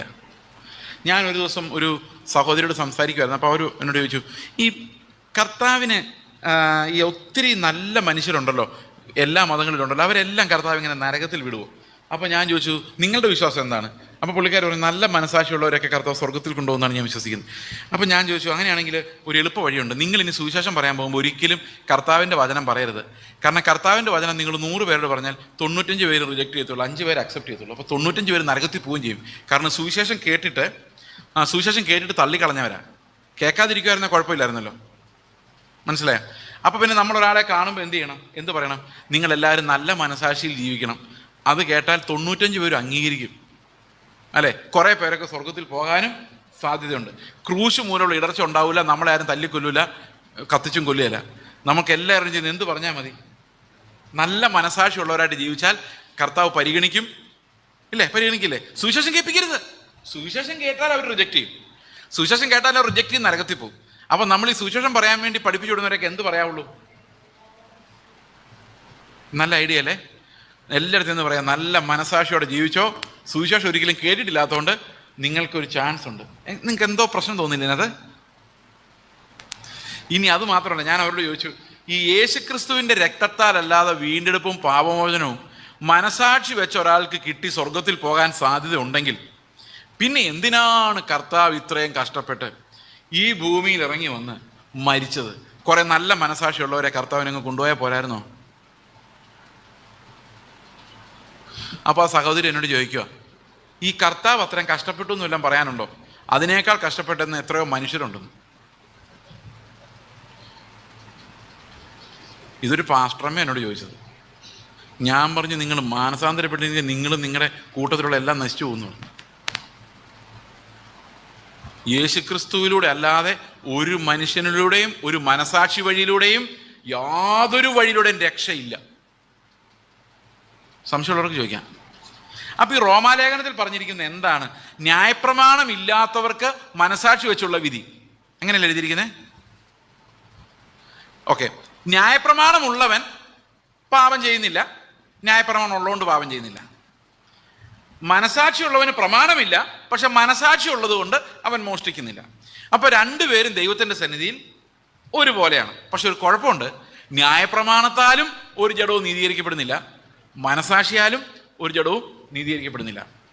എന്നിട്ട് ഈ 2-ാം അധ്യായത്തിൽ, റോമാലേഖനം 2-ാം അധ്യായത്തിൽ മനസാക്ഷിയുടെ കാര്യമൊക്കെ പറഞ്ഞ ശേഷം 3-ാം അധ്യായത്തിൻ്റെ 9-ാം വാക്യം വരുമ്പോൾ പൗലോസ് പറയുകയാണ്, ആകയാൽ നാം എന്തു പറയേണ്ടു? ആകയാൽ എന്ത്? നമുക്ക് വിശേഷതയുണ്ടോ? അശേഷമില്ല. യഹൂദന്മാരും യവനന്മാരും, അതായത് ബൈബിള് കയ്യിലുള്ളവരും മനസാക്ഷി കയ്യിലുള്ളവരും ഒരുപോലെ പാപത്തിന് കീഴാകുന്നുവെന്ന് നാം മുൻപ് കൂട്ടി തെളിയിച്ചുവല്ലോ. അടുത്ത വാക്യം, നീതിമാൻ ആരുമില്ല, ഒരുത്തൻ പോലുമില്ല, ഗ്രഹിക്കുന്നവനുമില്ല, ദൈവത്തെ അന്വേഷിക്കുന്നവനുമില്ല. എല്ലാവരും വഴിതെറ്റി അതുകൊണ്ടല്ലേ സുവിശേഷ ലോകത്തിലേക്ക് വരേണ്ടി വന്നത്? ബൈബിൾ ഉള്ളവനും ന്യായപ്രമാണമുള്ളവനും ഇല്ലാത്തവനും എല്ലാം ഒരുപോലെ പാപിയാണ്. എത്ര നല്ല മനസാക്ഷിയുള്ളവനും പാപിയാണ്. കുഞ്ഞാടിന്റെ രക്തത്തിൽ കഴുകി അങ്കി വെളുപ്പിക്കാത്ത ഒരൊറ്റയാൾ പോലും സ്വർഗത്തിൽ ഉണ്ടാവില്ല. അപ്പൊ നിങ്ങൾ എന്നോട് ന്യായമായിട്ട് ചോദിക്കും, ഒരിക്കലും സുവിശേഷം കേട്ടിട്ടില്ലാത്തവരെ നരകത്തിൽ വിടുന്നത് തെറ്റല്ലേ, അതൊരു അനീതിയല്ലേ എന്ന് ചോദിക്കും. സഹോദരങ്ങളെ, ഒരിക്കലും അല്ല. അതിന്റെ കാരണം 2 കാരണങ്ങളുണ്ട്. അതിൽ ഒരു കാരണം ഞാൻ നിങ്ങളോട് പറയാം, മറ്റേ കാരണം ഞാൻ പറയല. ഒരു കാരണം ഞാൻ പറയാം. ഇപ്പൊ ഇവിടെ ഒരു 20-30 പേരോ 40 പേരോ എത്ര വേണ്ട, ഒരു 50 പേരുള്ള ഒരു കൂട്ടത്തിൽ ഞാൻ ഒരു പ്രോമിസ് ചെയ്യുവാണ്, ഈ മീറ്റിംഗ് ഇന്ന് 8:30 കഴിഞ്ഞാൽ ഒരു 15 മിനിറ്റ് നിങ്ങൾ നിൽക്കുവാണെങ്കിൽ നിങ്ങൾക്ക് എല്ലാവർക്കും ഒരു 2 രൂപ വെച്ച് ഞാൻ തരാം എന്ന് പറയാമെന്ന് വിചാരിച്ചു. നിങ്ങൾ എത്ര പേരാ 2 രൂപയ്ക്ക് വേണ്ടി 15 മിനിറ്റ് നിൽക്കും? അപ്പോൾ 50 പേരോട് ഞാൻ ആ ഓഫർ കൊടുക്കണമെങ്കിൽ എൻ്റെ കയ്യിൽ എത്ര രൂപ വേണം മിനിമം? 50 പേര് നിന്നാൽ ഞാൻ 50 പേർക്കും കൊടുക്കണ്ടേ? അപ്പം ഞാൻ എത്ര രൂപ കരുതണം? 100 രൂപ കരുതണം. പക്ഷെ എനിക്ക് നിങ്ങളുടെ ഹൃദയം അറിയാം. 4 പേരെ നിൽക്കുള്ളൂ എന്ന് എനിക്ക് അറിയാമെങ്കിൽ ഞാൻ എത്ര രൂപ കരുതിയാൽ മതി? പറ. 8 രൂപ കരുതിയാൽ പോരെ? സമ്മതിച്ചോ? ഈ ലോകത്ത് ഇത്രയും മനുഷ്യരുണ്ട്, അവരിൽ ഇത്രയും പേരെ വിശ്വസിക്കുള്ളൂ എന്ന് കർത്താവിന് മുൻകൂട്ടി അറിയാമെങ്കിൽ, ഇത് കേട്ടാലും അവൻ വിശ്വസിക്കൂല എന്നറിയാമെങ്കിൽ, പിന്നെ അവനെ സുവിശേഷം പറഞ്ഞില്ല എന്ന് പറഞ്ഞിട്ട് വല്ല കുഴപ്പമുണ്ടോ? സ്വർഗത്തിൽ ചെല്ലുമ്പോൾ അവൻ പറയോ എന്നോട് പറഞ്ഞിരുന്നെങ്കിൽ ഞാൻ വിശ്വസിച്ചേനെന്ന് പറയോ? പറയല. അവൻ പറയും ഞാൻ ഇത് കേട്ടാലൊന്നും വിശ്വസിക്കില്ലായിരുന്നു, ഇതൊന്നും വിശ്വസിക്കാൻ പറ്റുന്ന കാര്യമല്ലായിരുന്നേ പറയുള്ളൂ.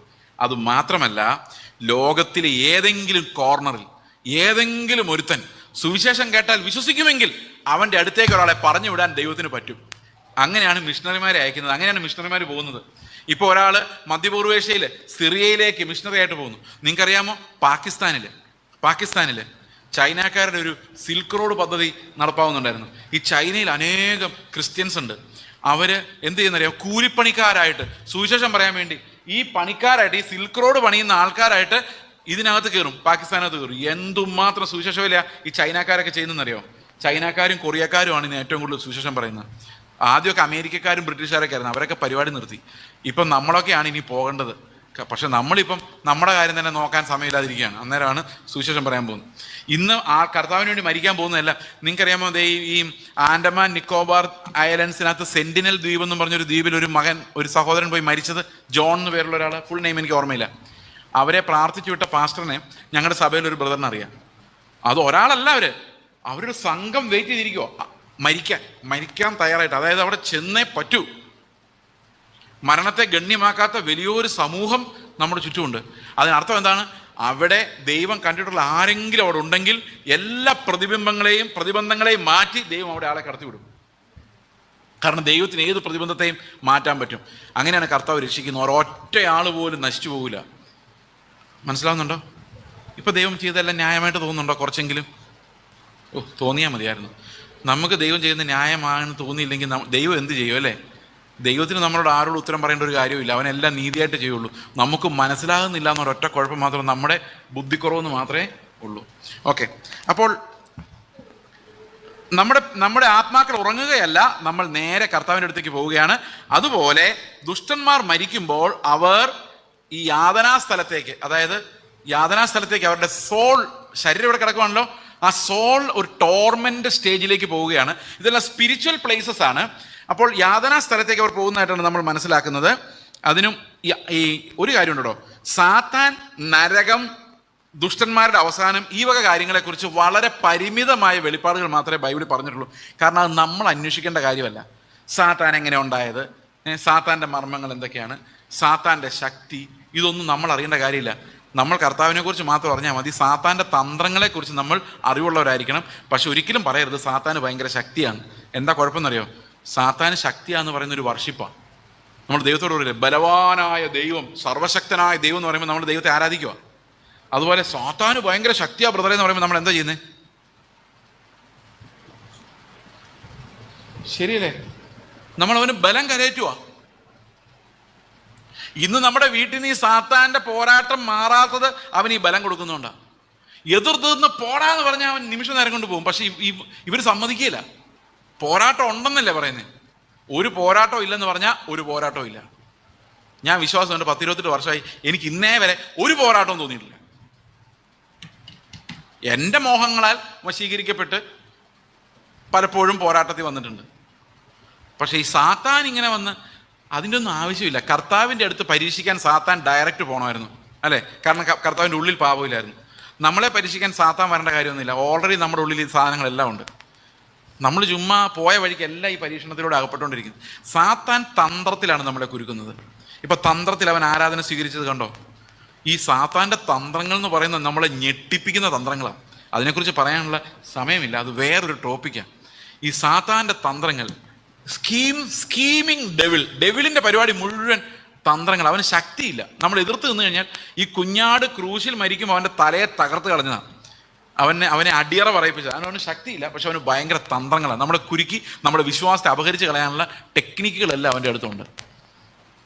അപ്പോൾ നമ്മൾ വളരെ ജാഗ്രതയോടെ ഇരിക്കണം, പേടിക്കരുത്. മനസ്സിലായോ? ഓക്കെ. എൻ്റെ വൈഫ് ഇടയ്ക്ക് പറയാറുണ്ട്, ഒരു അനുഭവം പുള്ളിക്കാരിക്ക് ഉണ്ടായത്, ഒരു ഡിമോണിക് ഫോഴ്സുമായിട്ടൊരു കൺഫ്രണ്ടേഷൻ അടുത്ത് വന്ന് നിന്നിട്ട്, അപ്പോൾ തല ഇങ്ങനെ അടിച്ച് ചതച്ച് പപ്പടം പോലെ ആക്കിയിരിക്കുക. അങ്ങനെ ഒരു വിഷൻ പുള്ളിക്കാരി കണ്ടതായിട്ടുണ്ട്, പറയാറുണ്ട്. അപ്പോൾ ഇത് തകർന്ന സാധനമാണ്. ഓടാന്ന് പറഞ്ഞത് ഓടിക്കോളൂ. ധൈര്യമുണ്ടോ? അല്ലാതെ സാത്താന് ഭയങ്കര ശക്തിയാന്ന് പറഞ്ഞുകൊണ്ട് നമ്മൾ നടക്കരുത്. ഞാനൊരു വീട്ടിൽ ചെന്നപ്പോൾ അവർ പറഞ്ഞു, ഭയങ്കര പോരാട്ടമാണ് പാസ്റ്റർ. ഞാൻ എന്താ പോരാട്ടം? മുട്ടയിൽ കൂടോത്രം, ചെമ്പരത്തിപ്പൂവിൽ കൂടോത്രം രാവിലെ കാണാൻ ഗേറ്റിൽ വെച്ചേക്കുന്നത്. ഞാൻ പറഞ്ഞു, നിങ്ങൾ പ്രാർത്ഥിച്ചില്ലേ? പ്രാർത്ഥിച്ചു ബ്രദറെ, ഒരു പരിഹാരവും ഇല്ല.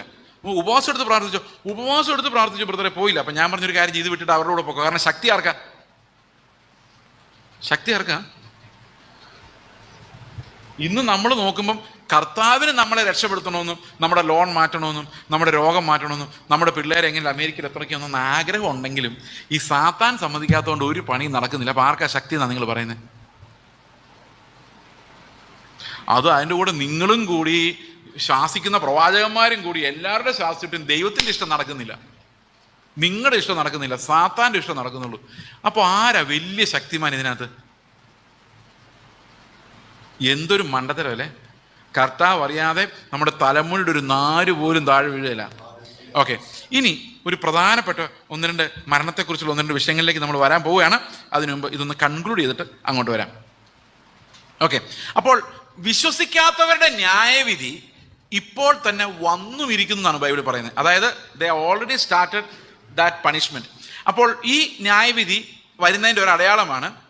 പണ്ട് ഈ പോൾ വാഷർ എന്ന് പറഞ്ഞൊരു പ്രസംഗമുണ്ട്. നിങ്ങൾക്ക് പറ്റുവാണെങ്കിൽ ഇംഗ്ലീഷ് അറിയാമെങ്കിൽ കേൾക്കണം.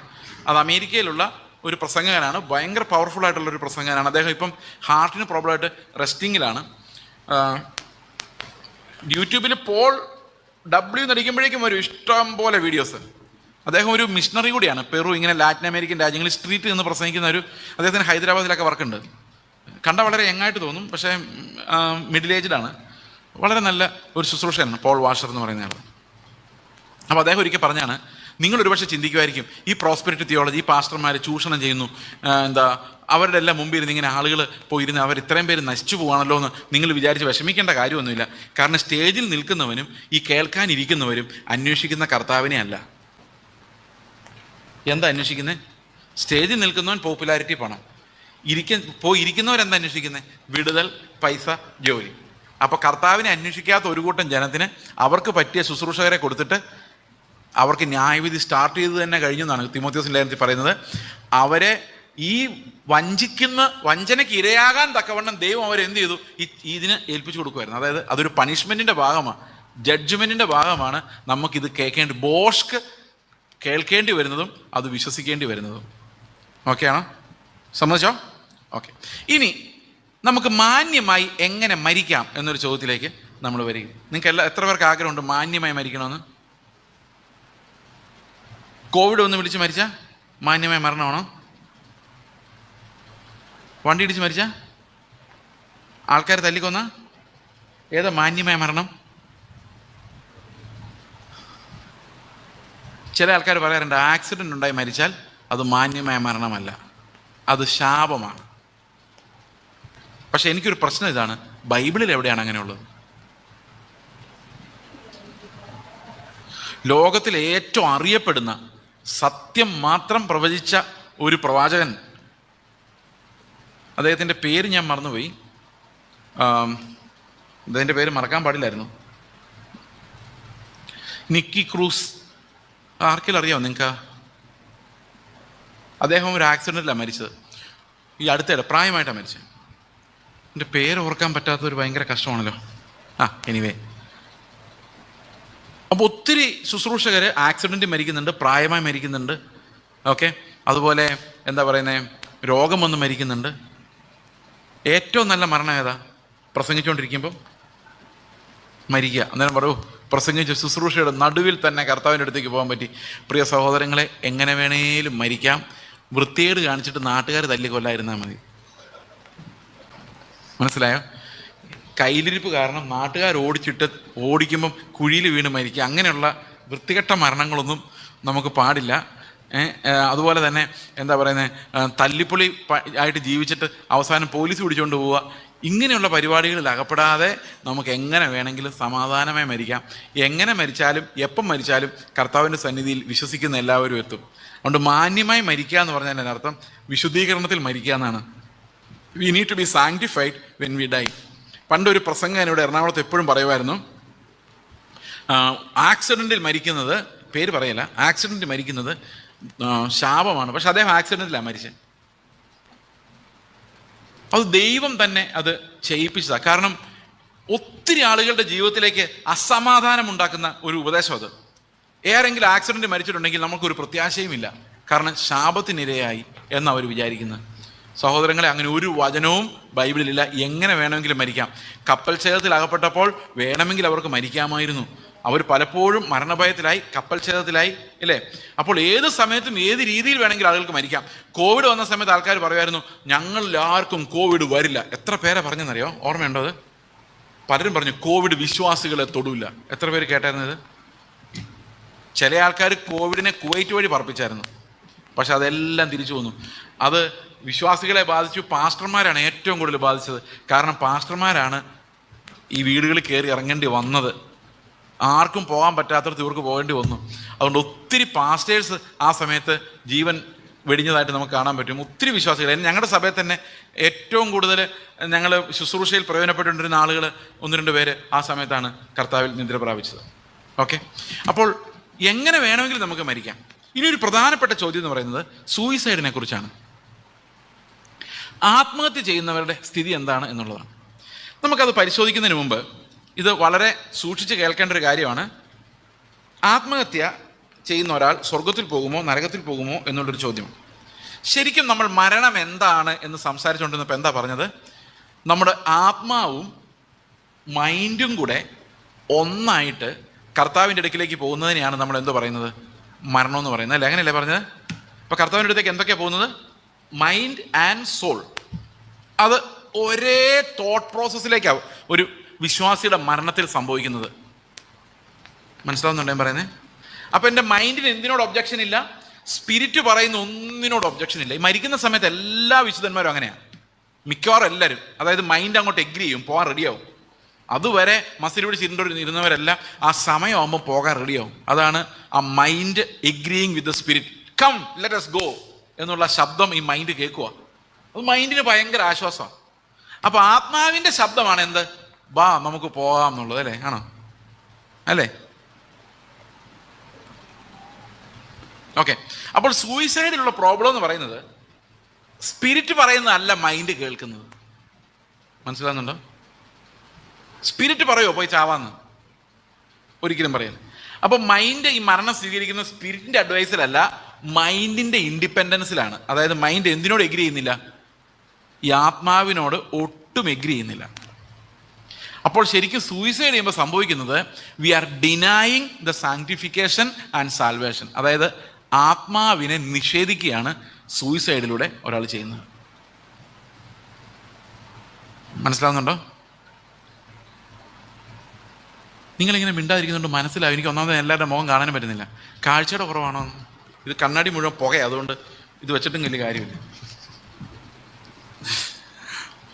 ഓക്കെ, അപ്പോൾ ഈ സൂയിസൈഡിൽ വരുന്നത് conflict, spirit and mind conflict ആണ്. അതായത് ആത്മാവിൽ ജീവനുള്ളവർക്ക്. അപ്പം ശരിക്കും പറഞ്ഞാൽ ഒരു വിശ്വാസിയുടെ എൻ്റെ സൂയിസൈഡ് ആവുക എന്ന് പറയുന്നത് ഇറ്റ്സ് നോട്ട് പോസിബിൾ. കാരണം ഒരു സ്പിരിറ്റ് ഉള്ളിൽ സംസാരിക്കുന്ന ഒരാൾക്ക് ഒരിക്കലും എന്ത് ചെയ്യാൻ പറ്റില്ല? ഈ മൈൻഡ് ഇൻഡിപെൻഡൻ്റ് ആയിട്ട് മരണത്തിലേക്ക് പോകാൻ സാധിക്കില്ല. കാരണം അവൻ ആത്മാവിനാൽ നിയന്ത്രിക്കപ്പെടുന്നവനാണ് നമ്മൾ വീണ്ടും ജനിച്ചവനെന്ന് പറയുന്നത്. എന്നാൽ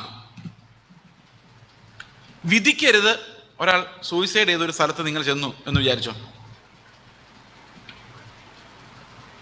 അവിടെയും വിധിക്കാതിരിക്കുന്നതാണ് എനിക്കിഷ്ടം. അവർ മിക്കവാറും പെരുശ ചെയ്ത് കാണുമായിരിക്കും, പക്ഷെ എന്നാൽ പോലും നമുക്ക് വിധിക്കാനുള്ള അവകാശമില്ലാത്തതിന് ഒരു കാരണമുണ്ട്. അതെന്താ കാരണം എന്ന് വെച്ച് കഴിഞ്ഞാൽ, ഒത്തിരി ആളുകൾക്കും ഈ സിക്കായിട്ടുള്ള മൈൻഡുണ്ട്. അതായത് മാനസികമായ പ്രശ്നം. മാനസിക പ്രശ്നം എന്ന് പറഞ്ഞു കഴിഞ്ഞാൽ ഈ ബൈപ്പോളാർ പോലെയുള്ള, അതായത് മൈൻഡിന് ചില ഹോർമോണുകൾ കാരണം, ചില കെമിക്കൽ ഫ്ലോ കാരണം മൈൻഡിന് ഓർഡർലി ആയിട്ട് ചിന്തിക്കാൻ പറ്റാത്ത രോഗമുള്ളവരുണ്ട്. ദുരാത്മാവ് ബാധിച്ചവരുണ്ട്. ദുരാത്മാവ് ബാധിച്ചവർ എന്തായാലും നരകത്തിലേ പോകത്തുള്ളൂ. ഈ ദുരാത്മാവും മനോരോഗവും രണ്ടാണ്. കേൾക്കുന്നുണ്ടോ? ഒരു വലിയ പങ്ക് മനോരോഗം എന്ന് പറയുന്നതും ദുരാത്മാവാണ്. കാരണം ഈ മനോരോഗമുള്ള 1-2 പേരിൽ നിന്നും ഈ ഈവിൽ സ്പിരിറ്റ് പോകുന്നത് ഞങ്ങൾ കണ്ടിട്ടുണ്ട്. അത് കഴിഞ്ഞപ്പോൾ അവർ നോർമൽ ആവുകയും ചെയ്തിട്ടുണ്ട്. ഓക്കെ, എന്നാൽ ഞങ്ങളുടെ ചർച്ചിലൊരു ഡോക്ടറുണ്ട്. ഈ ഡോക്ടർ സൈക്കാട്രിസ്റ്റാണ്. അദ്ദേഹം ഒരു ദിവസം അദ്ദേഹത്തിൻ്റെ കൺസൾട്ടിങ് റൂമിൽ ഒരു ആൾ വന്നു. പുള്ളി പറഞ്ഞത് എന്താ ഇദ്ദേഹത്തിനെ ഈ മനോരോഗമല്ല എന്ന് പുള്ളി ഒന്ന് ജഡ്ജ് ചെയ്തു, ഡിസൈൻ ചെയ്തു. എന്നിട്ട് പുള്ളി പറഞ്ഞു കട്ടിലെ കിടക്കാൻ പറഞ്ഞു. കിടന്നു. കിടന്നു ഇരുന്നു. യേശുവിൻ്റെ നാമത്തിൽ പുറത്തു പോകാൻ പറഞ്ഞു. നീ ആരാന്ന് ചോദിച്ചു. പുറത്തു പോകാൻ പറഞ്ഞു. പുറത്തു പോയി. ആ സൗഖ്യമായിട്ട് എഴുന്നേറ്റ് പോയി. അപ്പോൾ ബോത്ത് ഹാപ്പൻസ്.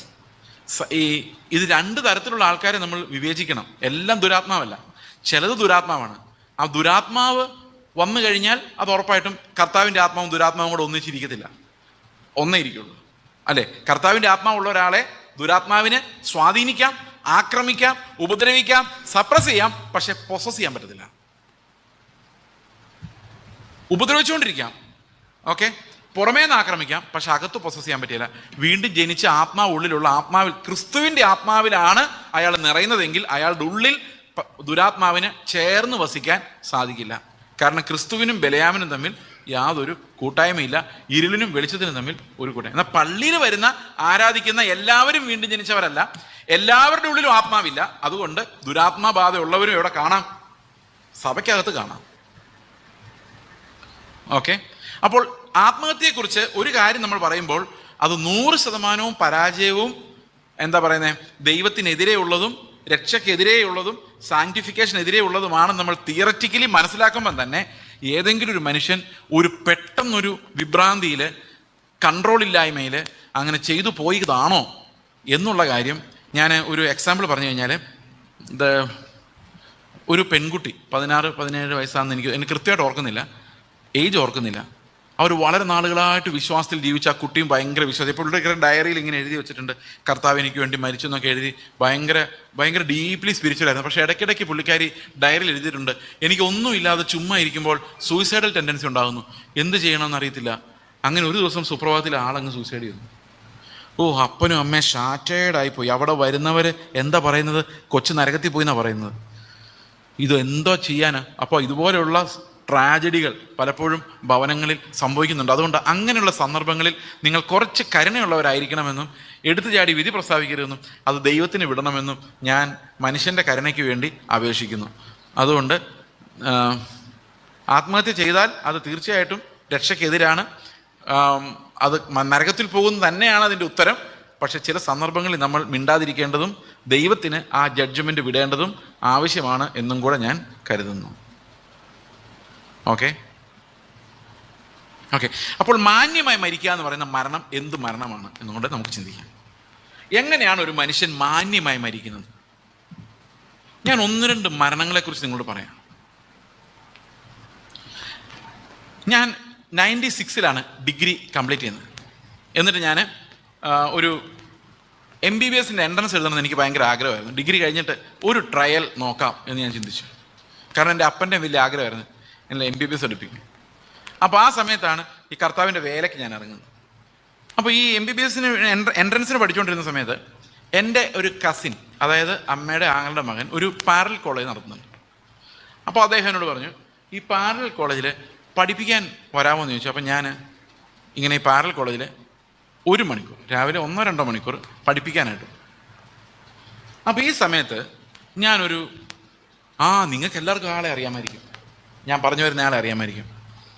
അദ്ദേഹം ഷാരോനിലെ ഒരു ശുശ്രൂഷ എന്ന് പറയാൻ പറ്റത്തില്ല, ഈ മണക്കാലെ വന്ന് ബീഡി എടുത്ത ഒരു അപ്പച്ചനാണ്. നിങ്ങൾക്ക് ഈ ഷാരോനിലുള്ള എല്ലാവർക്കും തന്നെ അദ്ദേഹത്തെ അറിയാനാണ് സാധ്യത പറഞ്ഞു വരുമ്പോൾ. ഇദ്ദേഹം ഞാനുമായിട്ടൊരു ഭയങ്കര ഫ്രണ്ട്ഷിപ്പായി. അദ്ദേഹത്തിന് 67 വയസ്സ്, എനിക്ക് 20 വയസ്സ്. അപ്പോൾ എവിടെ പോയാലും ഞങ്ങൾ ഒന്നിച്ചാണ് പോകുന്നത്. ഞങ്ങൾ ട്രൈബൽ കോളനി പോയി സുവിശേഷം പറയാൻ പോകുന്നു, വീടുകൾ കയറി ഇറങ്ങി സുവിശേഷം പറയും. അപ്പോൾ ഞാൻ രക്ഷിക്കപ്പെട്ടതേ ഉള്ളൂ, സ്നാനപ്പെട്ട ആ സമയത്താണ്.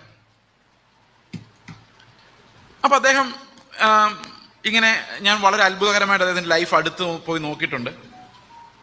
ഒരു ജൂബ, ഒരു മുണ്ട്, ഒരു തുണിസഞ്ചി, അതിനകത്തൊരു ബൈബിള്, ആ തുണിസഞ്ചിയിൽ ഒരു എക്സ്ട്രാ ക്ലോത്ത്, അത് മാത്രമേ ഉള്ളൂ പുള്ളിക്ക്, വേറെ ഒന്നുമില്ല. ഒരു ബുക്ക്, ഒരു പേന. എവിടെയെങ്കിലും പോയി കഴിഞ്ഞാൽ പുതിയ ജൂബ എടുത്തിട്ട് ഇത് അലക്കിയിടും, പുള്ളി തന്നെ അലക്കും. എവിടെയെങ്കിലും പോയാൽ കട്ടിൽ വേണ്ട, ബെഡ് വേണ്ട, തലന വേണ്ട, പായിൽ കിടക്കും. ആരെയും ബുദ്ധിമുട്ടിക്കരുത്, ഒരു തുണി പോലും എടുക്കത്തില്ല, എല്ലാ പണിയും തന്നെ ചെയ്യും. അങ്ങനെ ഞങ്ങൾ ഭയങ്കര കൂട്ടായിരുന്നു. പക്ഷെ ഒരു കാര്യമുണ്ട്, ഇദ്ദേഹം എവിടെ ചെന്നാലും ആ ചുറ്റുമുള്ള ആൾക്കാർ, ഹിന്ദുക്കളായാലും മുസ്ലിങ്ങളെല്ലാം എഴുന്നേറ്റ് നിൽക്കും. ഭയങ്കര വിനയം, ഹമ്പിൾ. അതൊരു ജെന്യുവിൻ ഹമ്പിൾനെസ്, അഭിനയമല്ല. അത് ആൾക്കാർ കാണുമ്പോഴും മനസ്സിലാവും. എല്ലാവരും ഭയങ്കര സ്നേഹം, മോനെ എന്ന് വിളിച്ച വർത്താനം പറയുള്ളൂ.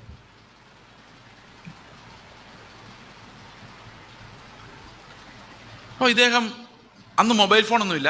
ഞാൻ ബൈബിൾ കോളേജിൽ പോയി, അവിടെ നിന്ന് ആന്ധ്രയ്ക്ക് പോയി മിഷണറി വേല പോയി. ഇദ്ദേഹം എവിടെയാണെന്നൊന്നും അറിയത്തില്ല. അന്ന് 67 വയസ്സുണ്ട്. 20 വർഷം കഴിഞ്ഞിട്ട് ഞാൻ അദ്ദേഹത്തെ കണ്ടെത്തി. എങ്ങനെ കണ്ടെത്തിയെന്ന് വെച്ച് കഴിഞ്ഞാൽ, അന്ന് അദ്ദേഹം കോട്ടയത്തിനടുത്തുണ്ട്.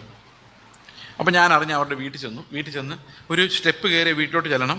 വീട്ടിലോട്ട് ഇങ്ങനെ ചെല്ലുകയാണ്, തപ്പിപ്പിടിച്ച് വീട് കണ്ടുപിടിച്ച് ചെല്ലുക. ചെന്നപ്പം അകത്തെ വിൻഡോയിൽ നിന്ന് ഈ അപ്പച്ചൻ എന്നെ നോക്കിയിട്ട് പെട്ടെന്ന് വടിയും കുത്തിപ്പിടിച്ച് വെളിയിലോട്ട് ഇറങ്ങി വന്നിട്ട് എന്നോട് ചോദിച്ചു, മോനെ എത്ര നാളെ കണ്ടിട്ട്. ഞാൻ ചോദിച്ചു, അപ്പച്ചൻ എന്നെ ഓർക്കുന്നുണ്ടോ എന്ന് ചോദിച്ചപ്പം അപ്പച്ചൻ എന്നോട് പറയാം, കഴിഞ്ഞ 20 വർഷമായിട്ട് ഞാൻ മോനെക്കുറിച്ച് പ്രാർത്ഥിക്കാത്ത ഒരൊറ്റ ദിവസം പോലും ഇല്ല. 20 years ഞാൻ മറന്നുപോയായിരുന്നു. എന്നിട്ട് അദ്ദേഹം ഞങ്ങളുടെ വീട്ടിൽ വന്ന് 2 ആഴ്ച താമസിച്ചു.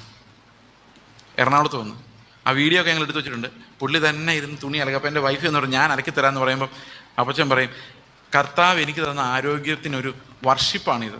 ദൈവത്തെ ഞാൻ സ്തോത്രം ചെയ്തുകൊണ്ടാണ് അലക്കുന്നത്. ദൈവമേ എനിക്ക് ആരോഗ്യം തന്നതിന് സ്തോത്രം എന്നും പറഞ്ഞുകൊണ്ടാണ് അലക്കുന്നത്. അപ്പോൾ അത് എൻ്റെ ഒരു സന്തോഷമാണ്.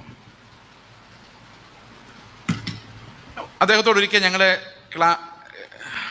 വീട്ടിൽ ഒരു സഭായോഗം നടക്കുകയാണ്. അപ്പോൾ അദ്ദേഹത്തോട് ഞാൻ പറഞ്ഞു, 5 മിനിറ്റ് സംസാരിക്കുമെന്ന് ചോദിച്ചു. പുള്ളി പറഞ്ഞു, ഇനി ഓക്കെ എന്ന് പറഞ്ഞു. അപ്പോൾ 8:30 തുടങ്ങിയ സംസാരം പിന്നെ തീരുന്ന 11:30. അത് പുള്ളി നിർത്താത്തതല്ല, ആൾക്കാർ നിർത്താൻ സമ്മതിക്കാത്തതാണ്. ചോദ്യങ്ങൾ. അപ്പോൾ ഒരാൾ ചോദിച്ചു, നിങ്ങളൊരു സ്വാതന്ത്ര്യ സമര സേനാനിയായിരുന്നു, ഒരു അധ്യാപകനായിരുന്നു, ഒരു ഭർത്താവായിരുന്നു, മകനായിരുന്നു, അപ്പനായിരുന്നു, അപ്പച്ചനായിരുന്നു, സുവിശേഷകനായിരുന്നു. ഇതിലേതെങ്കിലും ഒരു റോള് ഭംഗിയായി ചെയ്തു എന്ന് പറയാൻ പറ്റുമോ ഒരു മനഃശാസ്ത്രജ്ഞനുണ്ടെന്ന് ഞാൻ പറഞ്ഞല്ലോ. അദ്ദേഹം ചോദിച്ചു. അപ്പോൾ അദ്ദേഹം പറഞ്ഞു, മോനെ ഞാൻ പറഞ്ഞാൽ ഒന്നും തോന്നരുത്. ഇല്ല പറഞ്ഞോളാൻ പറഞ്ഞു. ഒന്നും ശരിയായില്ല. എന്നിട്ട് ഒറ്റ വാക്കോടെ പറഞ്ഞു, യേശു ആയിരുന്നെങ്കിൽ ഇങ്ങനൊന്നും അല്ലായിരുന്നു. അപ്പോൾ യേശു ആയിരുന്നെങ്കിൽ ഇങ്ങനൊന്നും അല്ലായിരുന്നു. അപ്പം ഞങ്ങൾ ഇദ്ദേഹത്തെ നോക്കിക്കൊണ്ടിരിക്കുന്ന ഒരു പെർഫെക്റ്റ് ലൈഫുള്ള ഒരാളായിട്ടാണ്. പക്ഷെ അദ്ദേഹം പറഞ്ഞ്, കർത്താവാണ് ഇങ്ങനൊന്നും അല്ലായിരുന്നു, ഞാനൊന്നും അല്ല എന്ന രീതിയിലാണ് സംസാരിച്ചത്. അപ്പോൾ ഇടയ്ക്കിടയ്ക്ക് അദ്ദേഹം എന്നെ വിളിക്കും. ഞങ്ങൾ തമ്മിൽ ഭയങ്കര കൂട്ടായിരുന്നു. അന്നും ഇന്നും എന്നും ഒരു ആത്മബന്ധമായിരുന്നു. ഒരു ദിവസം അദ്ദേഹം, ഞാനൊരു ചർച്ചിൽ പ്രസംഗിച്ചുകൊണ്ടിരിക്കുമ്പോൾ അദ്ദേഹം എന്നെ വിളിച്ചിട്ട് പറഞ്ഞു, എനിക്കൊന്ന് കാണുമല്ലോ, മോൻ എപ്പോൾ വരും എന്ന് ചോദിച്ചു. ഞാൻ പറഞ്ഞു, അടുത്ത ആഴ്ച വരാം. അയ്യോ, അടുത്ത ആഴ്ച വരുള്ളൂ എന്ന് ചോദിച്ചു. അപ്പോൾ എനിക്കൊരു വിഷമം തോന്നി. ഞാൻ പറഞ്ഞു, മൺഡേ വരാൻ അപ്പച്ചാണ്. ഓക്കെ മോനെ. മൺഡേ ആയപ്പോൾ എനിക്ക് കുറേ ഗസ്റ്റുകൾ വന്നു. അപ്പോൾ ഞാൻ ഈ അപ്പച്ചനെ വിളിച്ച് ഇന്ന് വരില്ല എന്ന് പറയാൻ വേണ്ടി ഫോൺ ചെയ്തിട്ട് ഫോൺ വർക്ക് ചെയ്യുന്നില്ല. പിറ്റേ ദിവസം രാവിലെ ഞാൻ റെഡി ആവുകയാണ് പോകാൻ. അങ്ങോട്ട് പോകാൻ വേണ്ടി റെഡി ആയിട്ട് ഫോൺ ചെയ്യുന്ന സമയത്ത്, ഫോൺ ചെയ്യാൻ വേണ്ടി ചെല്ലലും ആ അവരുടെ മകൻ എന്നെ വിളിച്ചിട്ട് പറഞ്ഞു, അപ്പച്ചൻ ഇന്നലെ രാത്രി മരിച്ചു പോയിട്ടു. മരിച്ചു പോകുന്ന അന്ന് രാവിലെ പുള്ളി എഴുന്നേറ്റ് തുണിയെല്ലാം അലക്കി വിരിച്ച് കൊച്ചുമക്കളെ വിളിച്ചിട്ട് പറഞ്ഞു, അപ്പച്ചൻ്റെ വീട് കണ്ടു, പോവുക കേട്ടോ എന്ന് പറഞ്ഞു. ഇന്ന് പോകുമെന്ന് പറഞ്ഞു. സന്തോഷമായിട്ട് വർത്തമാനമൊക്കെ പറഞ്ഞ് പണിയെല്ലാം ചെയ്ത് വൈകിട്ടായപ്പോൾ എല്ലാവരെയും വിളിച്ചിരുത്തി പാട്ടൊക്കെ പാടി, പിള്ളേർ തെറ്റിച്ച് പാടിയപ്പോൾ പറഞ്ഞു അപ്പച്ചൻ പാടാമെന്ന് പറഞ്ഞ് തന്നെ പാടി ആ സ്തോത്രം ചെയ്ത് അങ്ങ് മരിച്ചു. ഈ മരണം എന്ന് പറയുന്നത് അതൊരു സന്തോഷത്തോടെ അങ്ങ് കർത്താവിൻ്റെ വീട്ടിലോട്ട് അങ്ങ് ചെല്ലുന്ന മരണമാണ് ഈ ഭാഗ്യ മരണം എന്ന് പറയുന്നത്. ഇതുപോലെ അനേകം സഹോദരങ്ങളെ ഞാൻ കണ്ടിട്ടുണ്ട് മരിക്കാൻ തയ്യാറായി. പക്ഷെ ആ ജനറേഷൻ ഇപ്പം മാറിക്കൊണ്ടിരിക്കുക. ഞാനൊരു പാസ്റ്റർ പറഞ്ഞപ്പോൾ പാസ്റ്റർ പറഞ്ഞു, പാസ്റ്ററെ, ഒരു തലമുറയിൽ ഇങ്ങനെയുള്ള അനേകം അപ്പച്ചന്മാരും അമ്മച്ചിമാരും നമുക്കുണ്ടായിരുന്നു, പ്രത്യാശയിൽ ജീവിച്ച് മരിച്ചവർ. ഞാനും ഇങ്ങനെ ഒരു അമ്മച്ചീനെ എനിക്കറിയാം. പക്ഷെ ഇപ്പോൾ അങ്ങനെയുള്ളവർ ആ തലമുറ ഇല്ലാതായിപ്പോയി. ആ ഒരു പ്രത്യാശയോടെ മരിക്കുന്ന, ആ ഒരു ഉൾക്കാഴ്ചയോടെ മരിക്കുന്ന ആളുകൾ ഇല്ലാതായി പോയിരിക്കുകയാണ്. അത് തീർന്നുകൊണ്ടിരിക്കുകയാണ് ആ വംശം. ശരിയാണ്, ഈ പ്രത്യാശ ഇല്ലാത്തതുകൊണ്ട് അങ്ങനെയുള്ളൊരു ഭാഗ്യമരണത്തിലേക്ക് പോകുന്നവരുടെ എണ്ണം വളരെ കുറഞ്ഞു വന്നുകൊണ്ടിരിക്കുകയാണ്. സത്യമാണ്. ഈ വാക്യം എങ്ങനെ ഭാഗ്യകരമായൊരു മരണം നമുക്ക് ഉണ്ടാവുമെന്നുള്ളതിന് ഒരു വാക്യം നമുക്ക് വായിക്കാം. ഓക്കെ, നമുക്ക് അവസാനിപ്പിക്കുമ്പം സമാധാനമായിട്ട് അവസാനിപ്പിക്കണമല്ലോ. ഓക്കെ, വേണ്ടേ? അപ്പോൾ ഒരു വാക്യം നമുക്ക് വായിക്കാം. 2 പത്രോസിൻ്റെ ലേഖനം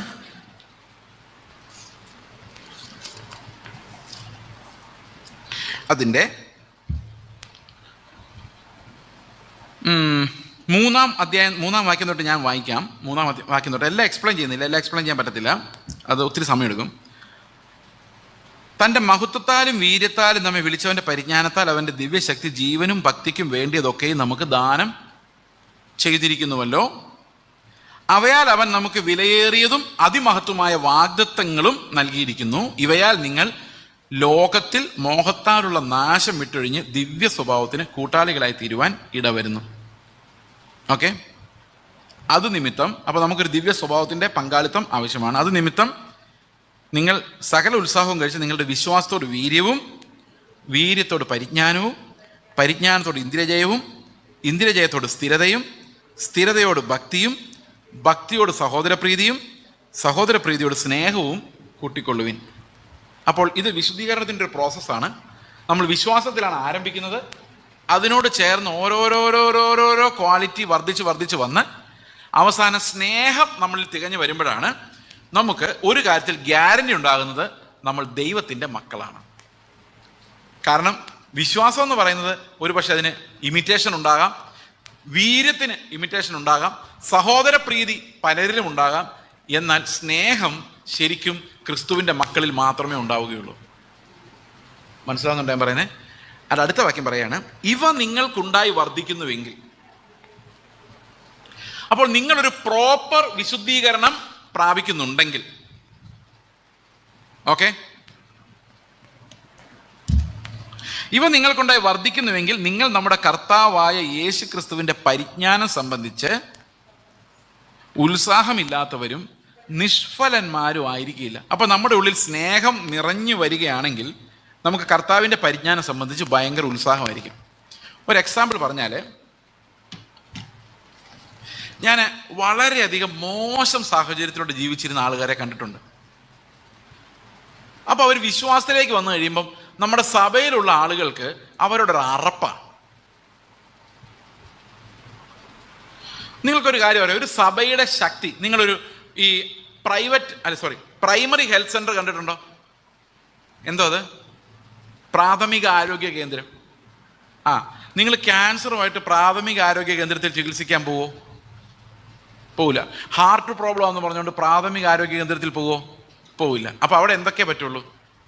അവിടെ തലവേദന, വയറുവേദന, വൈറൽ പനി, ഇങ്ങനെയുള്ള കുഞ്ഞു കുഞ്ഞ് താൽക്കാലിക രോഗങ്ങൾക്കുള്ള പരിഹാരം മാത്രമേ എവിടെയുള്ളൂ. പിന്നെ വാക്സിനേഷൻ എടുക്കാൻ, ഇങ്ങനെയുള്ള കാര്യങ്ങൾക്ക് വേണ്ടി മാത്രം നമ്മളിവിടെ പോകുന്നത് പ്രൈമറി ഹെൽത്ത് സെൻ്ററിൽ പോകുന്നത്. എന്നാൽ ഒരു സൂപ്പർ സ്പെഷ്യാലിറ്റി ഹോസ്പിറ്റലിലാണെങ്കിലോ, അവിടെ എല്ലാ രോഗികളെയും ചികിത്സിക്കും. രക്ഷയില്ലെന്ന് തോന്നുന്നവനെ വരെ അവർ സ്വീകരിക്കും. ശരിയാണോ ഞാൻ പറഞ്ഞത്? അപ്പോൾ ഇതിലേതാണ് പവർഫുൾ ആയിട്ടുള്ള ഹോസ്പിറ്റൽ? പ്രൈമറി ഹെൽത്ത് സെൻ്റർ ആണോ അതോ സൂപ്പർ സ്പെഷ്യാലിറ്റി ഹോസ്പിറ്റലിനാണോ കൂടുതൽ ശക്തി, കൂടുതൽ മഹത്വം? ഏതിനാ? നിങ്ങളൊന്നും മിണ്ടുന്നില്ല. ഇതൊക്കെ നിങ്ങൾക്ക് അറിയാമെന്നാണ് ഞാൻ വിചാരിച്ചിരുന്നത്.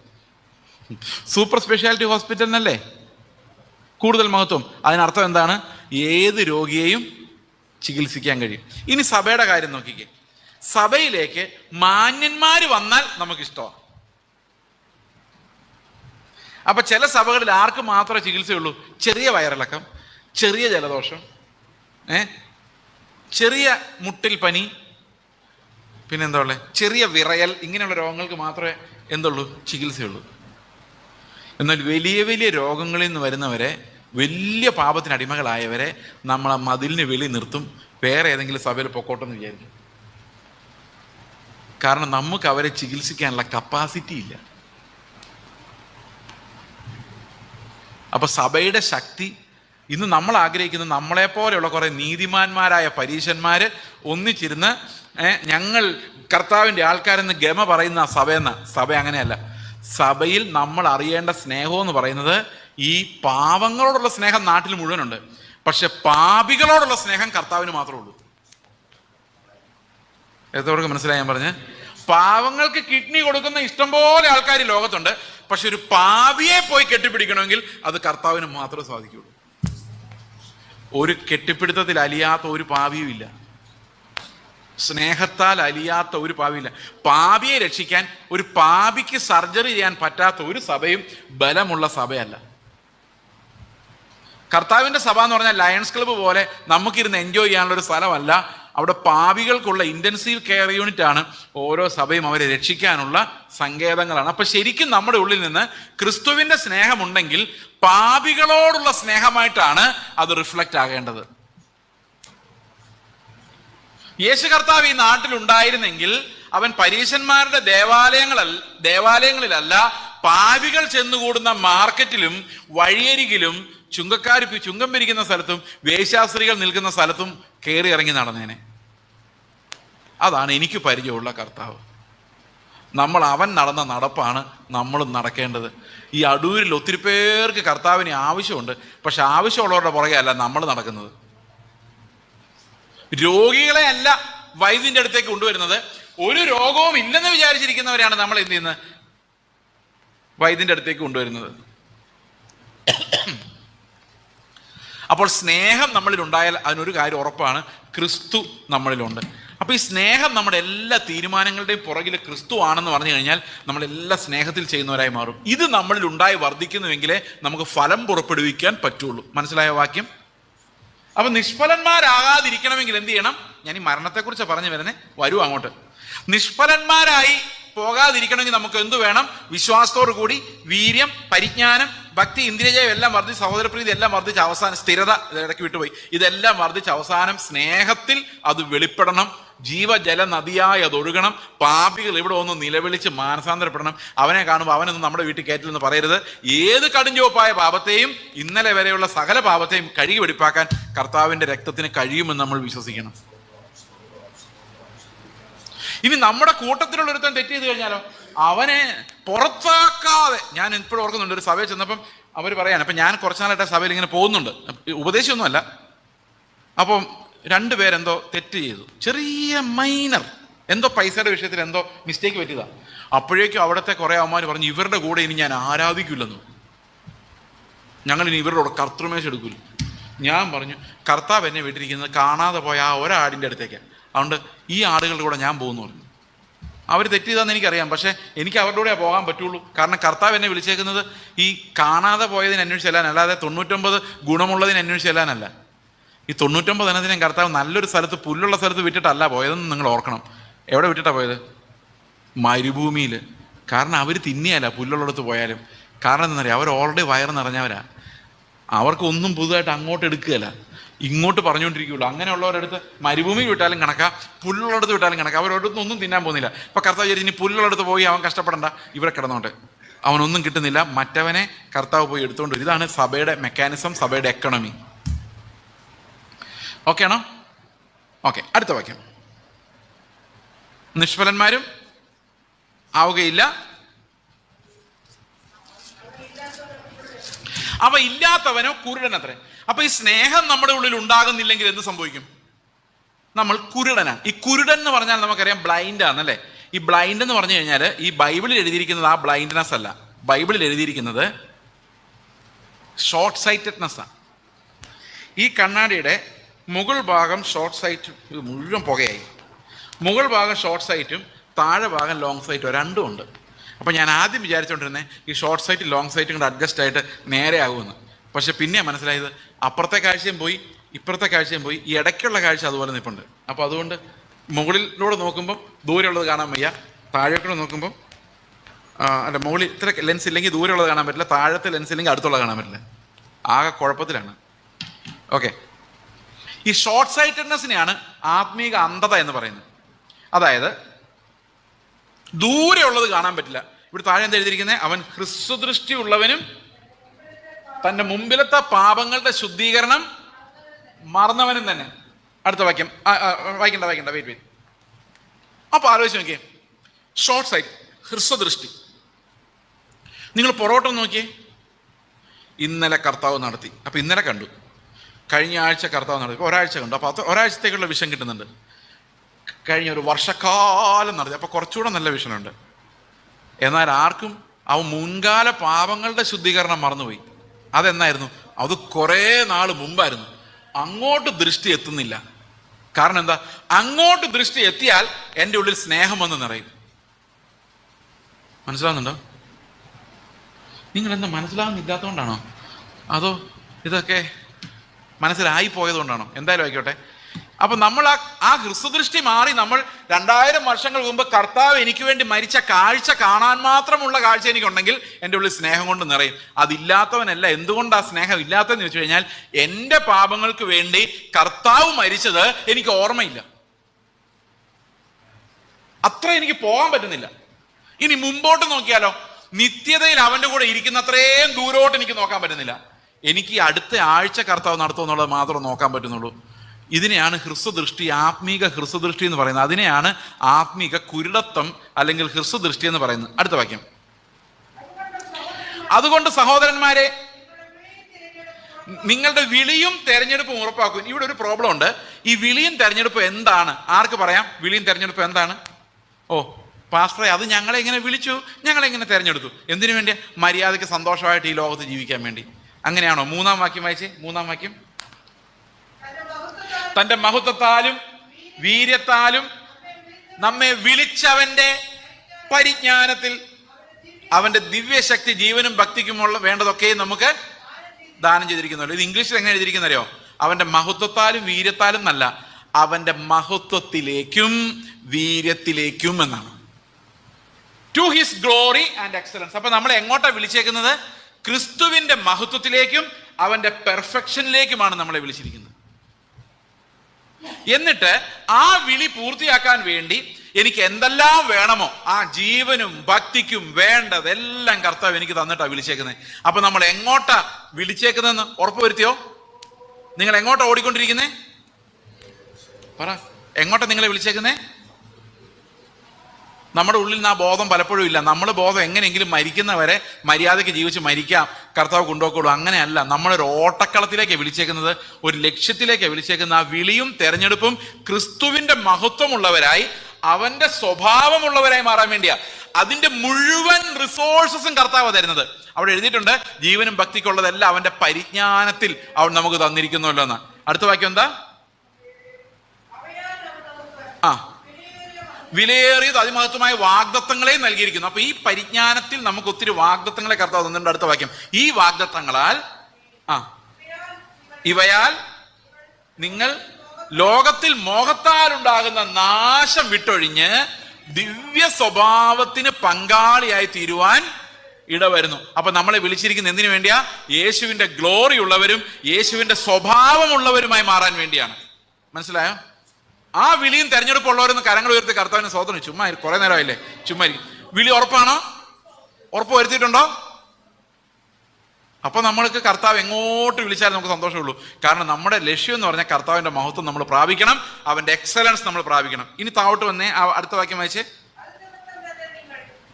അല്ലല്ല, നമ്മളിപ്പോ വായിച്ചു നിർത്തിയത് ഉറപ്പ് വരുത്തുവിൻ. ഇങ്ങനെ ചെയ്താൽ, അതായത് നിങ്ങൾക്ക് നിങ്ങളുടെ വിളിയും തെരഞ്ഞെടുപ്പും ഉറപ്പാണെങ്കിൽ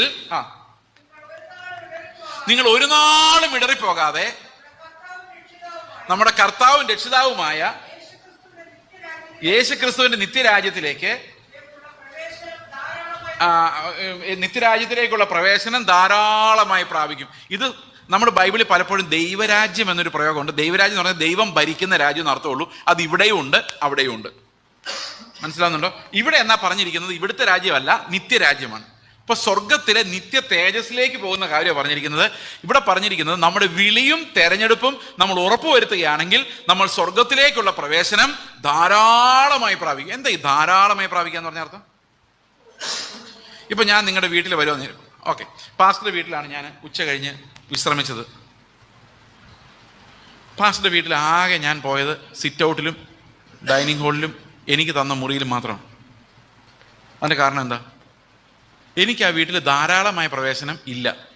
കാരണം അതെൻ്റെ വീടല്ല, ഞാനൊരു അതിഥിയാണ്. ഞാനിവിടെ താമസിച്ചിട്ട് പോകും. ഏത് വീട്ടിൽ ചെന്നാൽ, ഇപ്പം നിങ്ങളുടെ വീട്ടിലേക്ക് ഞാൻ വന്നാലും എനിക്ക് ഗസ്റ്റ് എന്ന ഒരു രീതിയിൽ എനിക്ക് തരുന്ന റൂമിൽ മാത്രമേ എനിക്ക് അവകാശമുള്ളൂ.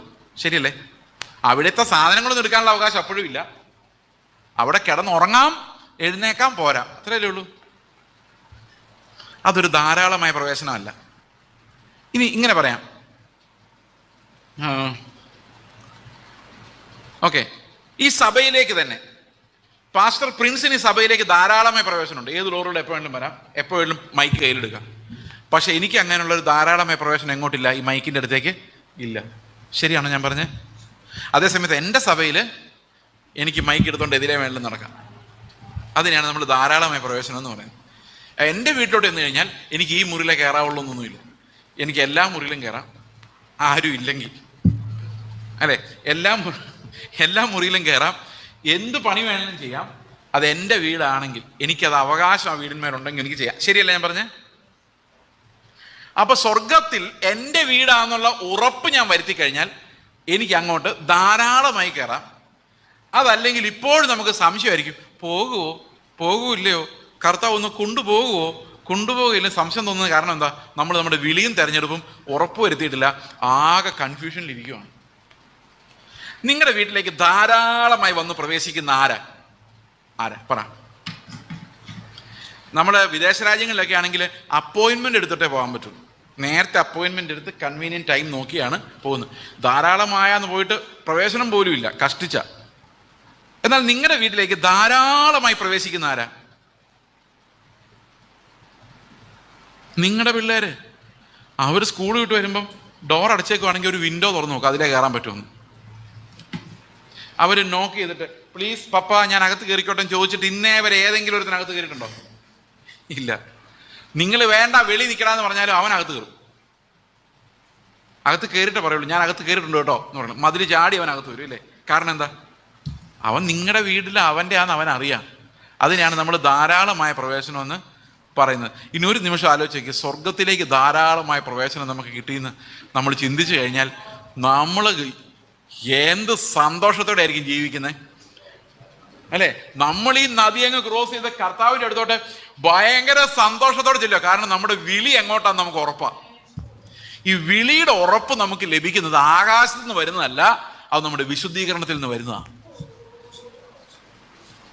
മനസ്സിലായോ? അപ്പൊ മരണത്തെക്കുറിച്ച് ഇത്രയും നമ്മൾ പഠിച്ചാൽ അതിൻ്റെ സൊല്യൂഷൻ എന്താ, എന്തിനു വേണ്ടി അത് പഠിക്കുന്നതെന്ന് വെച്ച് കഴിഞ്ഞാൽ നമുക്ക് ആർക്കും എടുത്തുകൊണ്ടു പോകാൻ പറ്റാത്ത ഒരവകാശം നമുക്ക് സ്വർഗത്തിൽ സ്ഥിരമായിരിക്കുന്നു.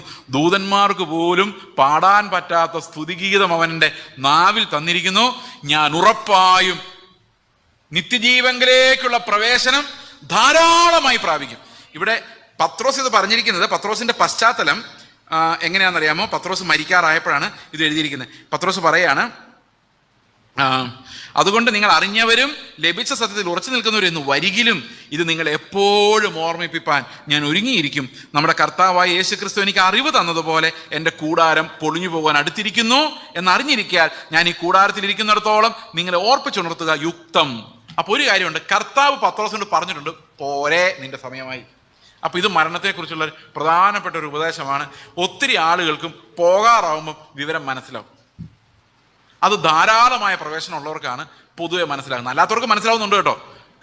ഞാൻ മരിക്കാൻ പോകുന്ന കൃത്യം സമയം എഴുതി വെച്ചിട്ട് മരിച്ച ഒത്തിരി ദുഷ്ടന്മാരും ഉണ്ട്, അതില്ലെന്ന് പറയാൻ പറ്റില്ല. പക്ഷേ ഒരു വിശുദ്ധനെ സംബന്ധിച്ച് ഇങ്ങോട്ട് പോരെ എന്നുള്ള, നിന്റെ ടൈം ആകുന്നു എന്നുള്ളൊരു വിളി, ആ calling up of the roll, ആ റോൾ കോൾ ഞാൻ കേൾക്കുന്നത് ഒരു വലിയ ആനന്ദകരമായ കാര്യമാണ്. മനസ്സിലാവുന്നുണ്ടോ? അപ്പോൾ പത്രോസ് ആ ദേഹത്തു നിന്ന് മാറിപ്പോകുന്ന സമയമായപ്പോഴും പത്രോസ് പറയാണ്, നിങ്ങൾ എല്ലാവരും പ്രത്യാശയുള്ളവരാണെന്ന് എനിക്കറിയാം, നിങ്ങൾ എല്ലാവരും കർത്താവിന് വേണ്ടി കാത്തിരിക്കാന്നറിയാം, പക്ഷെ മരിക്കാൻ പോവാണ് ഞാൻ. അതുകൊണ്ടൊരു കാര്യം പറയാം, പിന്നെയും ഇത് നിങ്ങളോട് ഓർപ്പിക്കാൻ എനിക്ക് ഭയങ്കര സന്തോഷമാണ്. കാരണം നിങ്ങൾ എല്ലാവരും ധാരാളമായി തുള്ളിച്ചാടി സ്വന്തം വീട്ടിലേക്ക് സ്കൂളിലുള്ള ബാഗ് എല്ലാം വലിച്ചെറിഞ്ഞ്, മതി കർത്താവേ ഇവിടെ നടന്നത്, എൻ്റെ ബാഗ് ഇതാ ഞാൻ എറിഞ്ഞു കളയുന്നു, ഞാൻ ഓടി വരുന്നു എന്ന് പറഞ്ഞുകൊണ്ട് ഓടി സ്വർഗത്തിലോട്ട് പോകാവുന്നത്ര തിടുക്കം, ഞരക്കം, കൊതി, കാത്തിരിപ്പ് നമ്മുടെ ഉള്ളിൽ ഉണ്ടാകണം. ആ തേജസ്സോടെ കർത്താവ് നമ്മളെ രൂപാന്തരപ്പെടുത്തുന്ന ആ ദിവസത്തിന് വേണ്ടി നമ്മൾ കൊതിയോടെ നോക്കിയിരിക്കണമെന്ന് വചനം നമ്മളെ പഠിപ്പിക്കുന്നു. അപ്പോൾ ഈ മരണകരമായ എല്ലാ അവസ്ഥകളിലും നമ്മളെ രക്ഷിക്കുവാൻ, മരണത്തിൻ്റെ ഭയത്തിൽ നമ്മളെ രക്ഷിക്കുവാൻ, കർത്താവിൻ്റെ അടുത്ത് എപ്പോഴും ഇരിക്കുന്ന ആ വാസസ്ഥലം നമുക്ക് ദാനമായി തരുവാൻ, ആ ഒരു വാഗ്ദത്തത്തിൽ നമ്മൾ ഉറച്ചു വിശ്വസിക്കുക, നമ്മുടെ വിളിയും തെരഞ്ഞെടുപ്പ് ഉറപ്പുവരുത്തുക. യോഹന്നാന്റെ സുവിശേഷം 14-ാം അധ്യായത്തിന്റെ 1-ാം വാക്യം പറയുന്നു. എന്താ പറയുന്നത്? നിങ്ങളുടെ ഹൃദയം കലങ്ങിപ്പോകരുത്, ദൈവത്തിൽ വിശ്വസിപ്പിൻ, എന്നിലും വിശ്വസിപ്പിൻ. എൻ്റെ പിതാവിൻ്റെ ഭവനത്തിൽ അനേകം വാസസ്ഥലങ്ങളുണ്ട്, ഇല്ലെങ്കിൽ ഞാൻ നിങ്ങളോട് പറയുമായിരുന്നു. അപ്പം വാസസ്ഥലങ്ങളുണ്ട്, കർത്താവിൻ്റെ അടുത്തുണ്ട്. നമ്മൾ മരിച്ചു കഴിഞ്ഞാൽ നമ്മൾ അവനോടുകൂടെ ഒരു ഭയങ്കരമായ ആനന്ദത്തിൽ. നിങ്ങൾ എപ്പോഴെങ്കിലും ആലോചിച്ചിട്ടുണ്ട് കർത്താവ് നമ്മുടെ മുമ്പിലേക്ക് വന്നാൽ എന്ത് ആനന്ദമായിരിക്കും എന്ന്?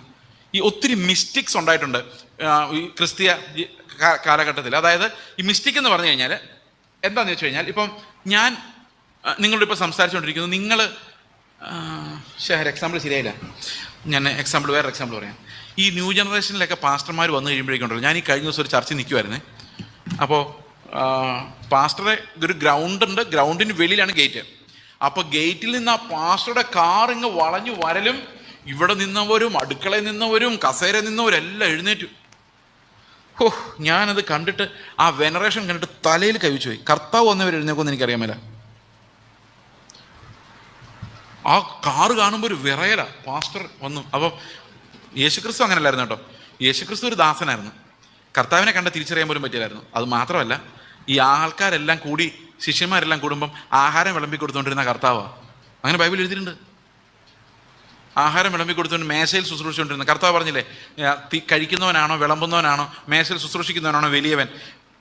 കഴിക്കാനിരിക്കുന്നവനല്ലയോ, ഭക്ഷണത്തിന് ഇരിക്കുന്നവനല്ലയോ? ഞാൻ നിങ്ങളുടെ ഇടയിൽ ശുശ്രൂഷകനെ പോലെ അല്ലേ ഉണ്ടായിരുന്നെന്ന് കർത്താവ് ചോദിച്ചതിന് അർത്ഥം തന്നെ. ശിഷ്യന്മാരെല്ലാം വിളിച്ചിരുത്തി വിളമ്പി കൊടുക്കുന്ന ഒരു ദാസനെ പോലെ കർത്താവ് അവരുടെ ഇടയിൽ ജീവിച്ചത്. പക്ഷെ ഇന്നത്തെ മോഡൽസ് എല്ലാം വേറെ. അപ്പം ഞാൻ വിചാരിച്ചു, ഈ പാസ്റ്റർ വരുമ്പോഴേക്കും ഇത്രയും റെഫറൻസ് സ്നേഹമാണെങ്കിൽ ഈ കർത്താവ് ഒന്ന് നമ്മുടെ അടുത്തോട്ട് വന്നിരുന്ന എന്തായിരിക്കും നമ്മുടെ അവസ്ഥ അല്ലേ? നമ്മൾ ആനന്ദം കൊണ്ട് അങ്ങ് തുള്ളിച്ചാടിപ്പോലെ ഇല്ലേ? കർത്താവ് നമ്മുടെ അടുത്ത് ഇപ്പോൾ നമ്മളെ ഒന്ന് കെട്ടിപ്പിടിച്ചു, നമ്മളൊന്ന് മോനെ എന്നൊന്ന് വിളിച്ചു കഴിഞ്ഞാൽ എന്തോ ഒരു സന്തോഷമായിരിക്കും. അത് 24 hours അനുഭവിക്കുന്ന ആലോചിച്ച് നോക്കി, എപ്പോഴും അവനോട് ചേർന്നിരിക്കുന്ന ആലോചിച്ച് നോക്കി. ഇതാണ് നമ്മളെ മോഹിപ്പിക്കുന്ന കാര്യം. നമുക്ക് മരിക്കാൻ ആർക്കും കൊതിയും ധൃതിയൊന്നുമില്ല, കർത്താവിനോട് പോകാനാണ്, കർത്താവിൻ്റെ അടുത്തിരിക്കാനാണ് ധൃതി. നിങ്ങൾ ഇങ്ങനെ വ്യാഖ്യാനിക്കരുത്, എങ്ങനെയെങ്കിലും മരിച്ചാൽ മതിയായിരുന്നു, അങ്ങനെ പറയരുത്. കാരണം ജീവിച്ചിരുന്നാലും ഇതുപോലെ കർത്താവിനെ അനുഭവിക്കാൻ നമുക്ക് അത്രയും പറ്റിയില്ലെങ്കിലും ഇപ്പോഴും പറ്റും. നമ്മളെക്കുറിച്ച് കർത്താവിൻ്റെ ഉദ്ദേശമുണ്ട്. അത് പൂർത്തിയാക്കുമ്പോൾ കർത്താവ് നമ്മളെ വിളിച്ചോളും. കർത്താവ് വിളിക്കുമ്പോഴാണ് നമുക്ക് പോകാൻ ഏറ്റവും സന്തോഷമായിട്ട് പോകാൻ പറ്റുന്നുണ്ട്. മരണത്തെ ഭയപ്പെടാതെ ജീവിതത്തെ നേരിടുവാൻ, വിശദീകരിക്കപ്പെടുവാൻ ദൈവം നിങ്ങളെല്ലാവരെയും സഹായിക്കുമാറാകട്ടെ. മരണകരമായ പാപത്തെക്കുറിച്ച് നിങ്ങളോട് സംസാരിക്കണമെന്ന് ഒരാവശ്യം ഉണ്ടായിരുന്നു. അത് പറയാനുള്ള ടൈം ഇല്ലെങ്കിൽ ഞാൻ പെട്ടെന്ന് ഓടിച്ച് പറയാം. മരണകരമായ പാപമെന്ന് ഞാൻ മനസ്സിലാക്കുന്നത്, ഒരു കാര്യം നിങ്ങൾ പ്രത്യേകിച്ച് ചിന്തിക്കണം. യോഹന്നാന്റെ ലേഖനത്തിൽ പറഞ്ഞിരിക്കുന്ന വാക്യത്തിൽ ഇങ്ങനെയാണ്: ഒരുവൻ മരണകരമായ പാപം ചെയ്യുന്നുവെങ്കിൽ നിങ്ങൾ അവന് വേണ്ടി പ്രാർത്ഥിക്കണം എന്ന് ഞാൻ പറയുന്നില്ല എന്നേ ഉള്ളൂ, പ്രാർത്ഥിക്കരുതെന്നില്ല. നിങ്ങൾ മരണകരമായ പാപം ഒരുത്തൻ ചെയ്യുന്ന കണ്ടാൽ അവർക്ക് വേണ്ടി പ്രാർത്ഥിക്കാം. പക്ഷെ യോഹന്നാൻ പറയുക, അങ്ങനെ പ്രാർത്ഥിക്കണമെന്ന് ഞാൻ പറയുന്നില്ല, നിങ്ങൾ നിർബന്ധിക്കുന്നില്ല എന്നേ ഉള്ളൂ.